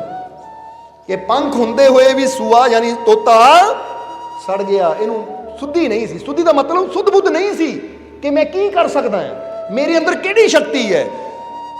ਇਹ ਪੇੜ ਤਾਂ ਬੜਾ ਛੋਟਾ ਜਿਹਾ, ਮੈਂ ਤਾਂ ਉਡਾਰੀ ਮਾਰ ਕੇ ਬਹੁਤ ਉਚਾਈ ਤੇ ਜਾ ਸਕਦਾ ਜਿੱਥੇ ਅੱਗ ਦਾ ਕੋਈ ਅਸਰ ਹੋ ਹੀ ਨਹੀਂ ਸਕਦਾ, ਪਰ ਇਹਨੂੰ ਸੋਝੀ ਨਹੀਂ ਸੀ, ਸਮਝ ਨਹੀਂ ਸੀ, ਇਸ ਲਈ ਪੰਖ ਹੁੰਦਿਆਂ ਹੋਇਆਂ ਵੀ ਇਹ ਸੜ ਗਿਆ। ਫਿਰ ਅੱਗੇ ਦੱਸਿਆ, ਗਿਆਨ ਬਿਹੂਨਾ ਆਦਮੀ ਤਿਉ ਜਲਤਾ ਜਗ ਮਾਹੀ। ਇਸੇ ਤਰ੍ਹਾਂ ਇਨਸਾਨ ਵੀ ਦੁਨੀਆ ਦੇ ਦੁੱਖਾਂ ਦੀ ਅੱਗ 'ਚ ਕਿਉਂ ਜਲਦਾ ਹੈ, ਪਰੇਸ਼ਾਨੀਆਂ ਦੀ ਅੱਗ 'ਚ ਕਿਉਂ ਜਲਦਾ ਹੈ, ਚਿੰਤਾਵਾਂ ਦੀ ਅੱਗ 'ਚ ਕਿਉਂ ਜਲਦਾ ਹੈ, ਕਿਉਂਕਿ ਉਹ ਵੀ ਗਿਆਨ ਬਿਹੂਨਾ ਹੈ, ਉਹਨੂੰ ਸਮਝ ਨਹੀਂ ਹੈ। ਇਹ ਤਾਂ ਜ਼ਰਾ ਸੋਚੋ, ਐਡੀ ਬੜੀ ਸ਼ਕਤੀ ਸਾਡੇ ਅੰਦਰ ਬੈਠੀ ਹੋਵੇ, ਪ੍ਰਮਾਤਮਾ ਸਾਡੇ ਅੰਦਰ ਹੋਵੇ, ਸਰਵ ਸ਼ਕਤੀਸ਼ਾਲੀ ਪਰਮੇਸ਼ਵਰ ਸਾਡੇ ਅੰਦਰ ਹੋਵੇ, ਤਾਂ ਫਿਰ ਕੋਈ ਦੁੱਖ ਕਿੱਦਾਂ ਸਾਡੇ ਨੇੜੇ ਆ ਜਾਵੇ, ਫਿਰ ਕੋਈ ਟੈਨਸ਼ਨ ਕਿੱਦਾਂ ਹੋਵੇ ਸਾਨੂੰ, ਫਿਰ ਕੋਈ ਚਿੰਤਾ ਕਿੱਦਾਂ ਹੋਵੇ। ਜਰਾ ਆਪ ਸੋਚ ਕੇ ਦੇਖੋ, ਤੁਹਾਡੀਆਂ ਚਿੰਤਾਵਾਂ ਬੜੀਆਂ ਜੋ ਪ੍ਰਮਾਤਮਾ ਬੜਾ ਹੈ, ਤੁਹਾਨੂੰ ਆਪਣੇ ਅੰਦਰੋਂ ਹੀ ਜਵਾਬ ਆਏਗਾ ਕਿ ਮੇਰਾ ਰੱਬ ਬਹੁਤ ਬੜਾ ਹੈ। ਤਾਂ ਫਿਰ ਬੜੀ ਹੈਰਾਨੀ ਦੀ ਗੱਲ ਹੈ, ਜੇ ਰੱਬ ਬੜਾ ਹੈ ਤਾਂ ਫਿਰ ਅਸੀਂ ਉਹ ਰੱਬ ਤੇ ਯਕੀਨ ਕਿਉਂ ਨਹੀਂ ਕਰਦੇ ਕਿ ਐਡੀ ਬੜੀ ਸ਼ਕਤੀ ਮੇਰੇ ਅੰਦਰ ਹੈ, ਤਾਂ ਮੈਂ ਆਪਣੀਆਂ ਛੋਟੀ ਛੋਟੀਆਂ ਪਰੇਸ਼ਾਨੀਆਂ ਤੋਂ ਡਰ ਕੇ ਆਪਣੇ ਜੀਵਨ ਨੂੰ ਬਰਬਾਦ ਕਰੀ ਜਾਂਦਾ ਹਾਂ। ਆਪਣੇ ਰੱਬ ਤੇ ਭਰੋਸਾ ਕਰੀਏ।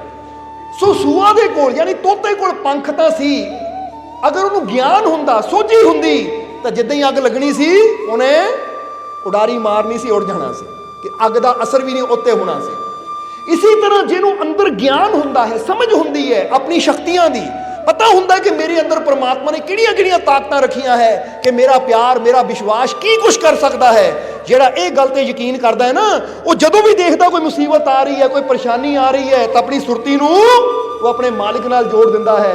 ਔਰ ਜਦੋਂ ਮਾਲਿਕ ਤੇ ਵਿਸ਼ਵਾਸ ਕਰ ਲੈਂਦਾ ਤਾਂ ਮੁਸੀਬਤ ਬੜੀ ਛੋਟੀ ਲੱਗਦੀ ਹੈ ਉਹਨੂੰ, ਕਿ ਲੈ ਇਹ ਮੁਸੀਬਤ ਹੈ, ਤੂੰ ਕੀ ਡਰਨਾ, ਹੋਰ ਹੱਲ ਹੋ ਜਾਏਗਾ, ਕਿਉਂਕਿ ਐਡਾ ਵੱਡਾ ਮਾਲਿਕ ਮੇਰੇ ਨਾਲ ਹੈ, ਤਾਂ ਹਰ ਮੁਸ਼ਕਿਲ ਦਾ ਹੱਲ ਹੋ ਜਾਏਗਾ, ਮੈਨੂੰ ਕਾਹਦੀ ਚਿੰਤਾ। ਹੁਣ ਇੱਥੇ ਵੀ ਇਨਸਾਨ ਦੀ ਅਗਿਆਨਤਾ ਹੀ ਇਨਸਾਨ ਦੇ ਦੁੱਖ ਦਾ ਕਾਰਨ ਬਣਦੀ ਹੈ। ਸੋ ਇਹ ਗਿਆਨ ਗੁਰੂ ਨਾਲ ਜੁੜ ਕੇ ਹੀ ਸਾਨੂੰ ਹਾਸਿਲ ਹੁੰਦਾ ਹੈ।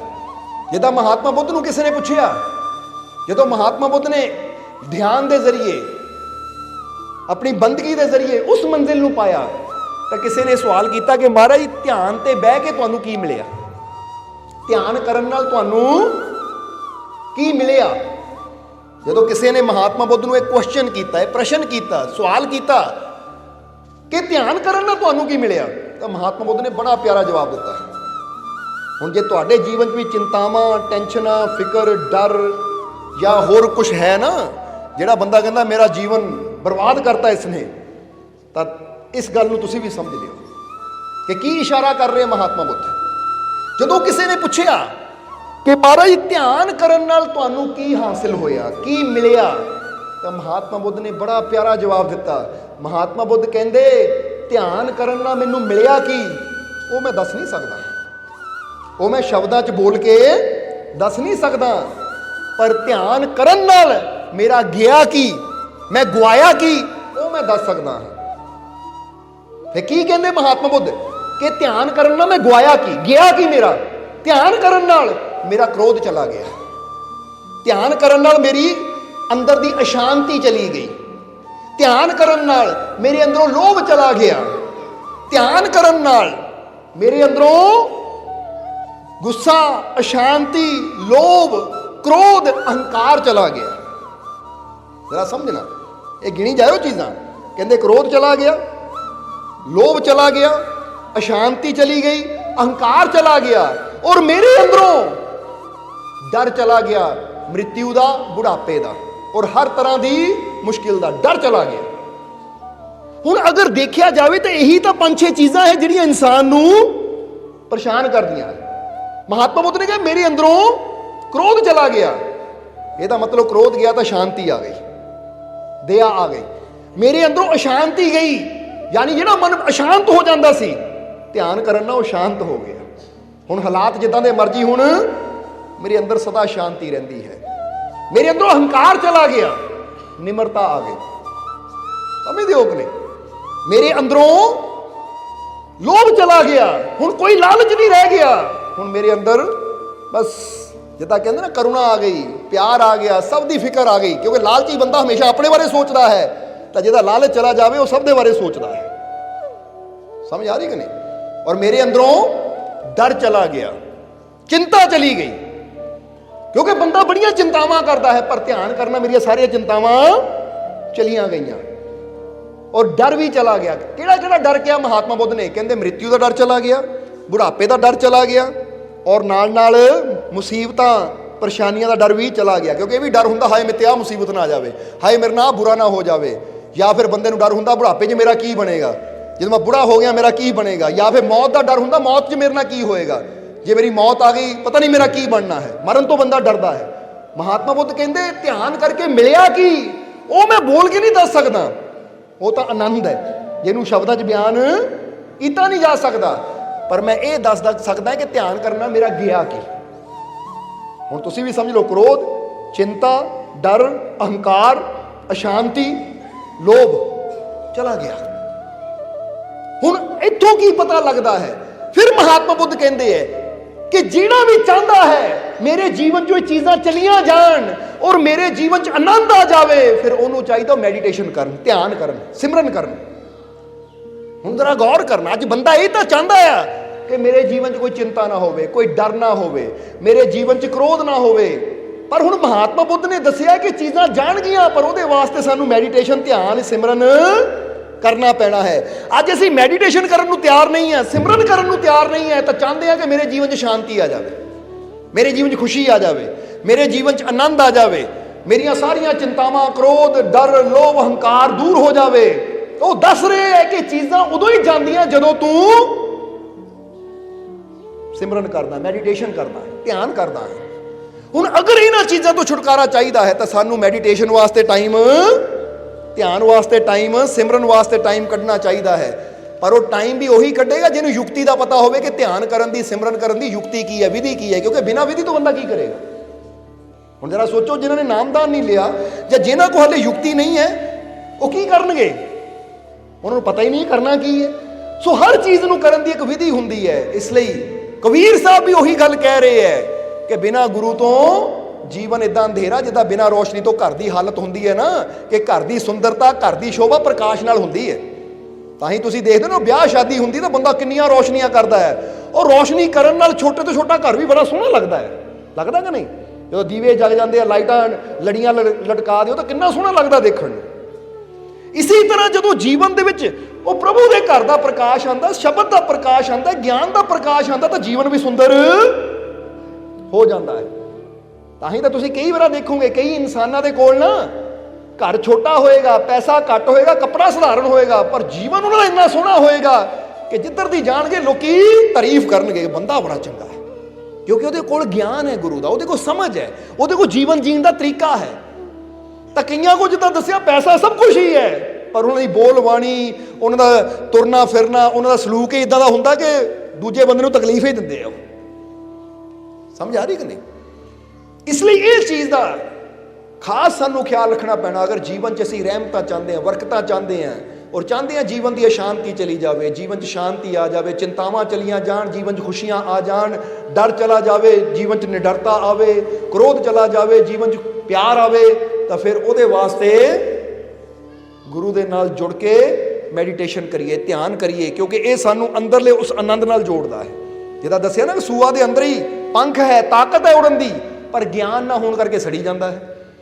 ਇਸੇ ਤਰ੍ਹਾਂ ਤੁਹਾਡੇ ਅੰਦਰ ਵੀ ਇਹ ਸਭ ਕੁਝ ਹੀ ਹੈ, ਸ਼ਾਂਤੀ ਵੀ ਹੈ, ਆਨੰਦ ਵੀ ਹੈ, ਖੁਸ਼ੀਆਂ ਵੀ ਹੈ, ਕਾਮਯਾਬੀ ਹੈ, ਸਫਲਤਾ ਹੈ, ਉਹ ਪ੍ਰਮਾਤਮਾ ਦੀ ਬਹੁਤ ਬੜੀ ਕਿਰਪਾ ਹੈ। ਪਰ ਕੀ ਹੁੰਦਾ ਹੈ ਕਿ ਅਸੀਂ ਆਪਣੇ ਰੱਬ ਤੇ ਵਿਸ਼ਵਾਸ ਨਹੀਂ ਕਰਦੇ, ਯਕੀਨ ਨਹੀਂ ਕਰਦੇ, ਉਹਨੂੰ ਹਾਸਲ ਕਰਨ ਦੀ ਯੁਕਤੀ ਨਹੀਂ ਸਿੱਖਦੇ, ਔਰ ਸਾਡਾ ਜੀਵਨ ਇਦਾਂ ਹੀ ਤੜਫਦਿਆਂ ਤੜਫਦਿਆਂ ਗੁਜ਼ਰ ਜਾਂਦਾ ਹੈ। ਇਸ ਲਈ ਇੱਕ ਗੱਲ ਕਵਾਂਗੇ ਕਿ ਅਗਰ ਜੀਵਨ ਨੂੰ ਆਨੰਦ ਨਾਲ ਭਰਪੂਰ ਕਰਨਾ ਹੈ ਤਾਂ ਫਿਰ ਆਨੰਦ ਤੁਹਾਡੇ ਅੰਦਰ ਰੱਖਿਆ ਹੈ ਉਸ ਮਾਲਿਕ ਨੇ, ਕਿਉਂਕਿ ਉਹ ਆਪ ਤੁਹਾਡੇ ਅੰਦਰ ਬੈਠਾ ਹੈ, ਔਰ ਜਿੱਥੇ ਉਹ ਆਪ ਬੈਠਾ ਹੋਵੇ ਉੱਥੇ ਆਨੰਦ ਦੀ, ਖੁਸ਼ੀਆਂ ਦੀ ਤਾਂ ਕਮੀ ਕਦੀ ਹੋ ਹੀ ਨਹੀਂ ਸਕਦੀ। ਬਸ ਜ਼ਰੂਰਤ ਹੈ ਸਮਝਣ ਦੀ ਕਿ ਉਸ ਆਨੰਦ ਤੱਕ ਪਹੁੰਚਿਆ ਕਿੱਦਾਂ ਜਾਵੇ। ਇਸ ਲਈ ਆਪਣੇ ਅੰਦਰ ਇੱਕ ਵਿਸ਼ਵਾਸ ਪੈਦਾ ਕਰਨਾ ਸ਼ੁਰੂ ਕਰੋ ਕਿ ਮੇਰਾ ਮਾਲਿਕ ਮੇਰੇ ਰੋਮ ਰੋਮ 'ਚ ਵਸਦਾ ਹੈ, ਮੇਰਾ ਮਾਲਿਕ ਮੇਰੇ ਅੰਦਰ ਵਸਦਾ ਹੈ। ਔਰ ਵੈਸੇ ਵੀ ਜਿੱਦਾਂ ਜੀਵ ਨੇ ਸਵਾਲ ਕੀਤਾ ਹੈ ਉਹਦਾ ਵੀ ਜਵਾਬ ਦੇ ਦਈਏ, ਕਿ ਸਮਾਂ ਕਾਫੀ ਹੋ ਗਿਆ ਹੈ, ਕਿ ਜੀਵ ਨੇ ਸਵਾਲ ਕੀਤਾ ਕਿ ਮਾਲਕੋ ਬਿਸਮਿਲ੍ਲਾ ਰਹਿਮਾਨ ਰਹੀਮ ਦਾ ਮਤਲਬ ਕੀ ਹੈ। ਜ਼ਰਾ ਸਮਝਣਾ ਸਾਰਿਆਂ ਨੇ ਕਿ ਉਹਨਾਂ ਸਵਾਲ ਕੀਤਾ, ਜਲੰਧਰ ਤੋਂ ਜੀਵ ਹੈ, ਕਿ ਬਿਸਮਿਲ੍ਲਾ ਰਹਿਮਾਨ ਰਹੀਮ ਦਾ ਮਤਲਬ ਕੀ ਹੈ। ਤਾਂ ਹੁਣ ਅਗਰ ਇਹ ਦੇਖਿਆ ਜਾਵੇ ਕਿ ਦੁਨੀਆ ਜੋ ਮਤਲਬ ਕਹਿੰਦੀ ਹੈ ਬਿਸਮਿਲ੍ਲਾ ਰਹਿਮਾਨ ਰਹੀਮ, ਤਾਂ ਮਤਲਬ ਹੈ ਸ਼ੁਰੂ ਕਰਦਾ ਆ ਉਹ ਰੱਬ ਦਾ ਨਾਮ ਲੈ ਕੇ, ਜੋ ਬੜਾ ਹੀ ਦਿਆਲੂ ਕਿਰਪਾਲੂ ਹੈ, ਜੋ ਸਭ ਤੇ ਰਹਿਮ ਕਰਨੇ ਵਾਲਾ ਹੈ। ਕਿਉਂਕਿ ਇਹਦੇ ਅੰਦਰ ਦੋ ਲਫ਼ਜ਼ ਆਏ ਹੈ, ਰਹਿਮਾਨ ਔਰ ਰਹੀਮ। ਸਮਝਦੇ ਹੋ ਕਿ ਨਹੀਂ?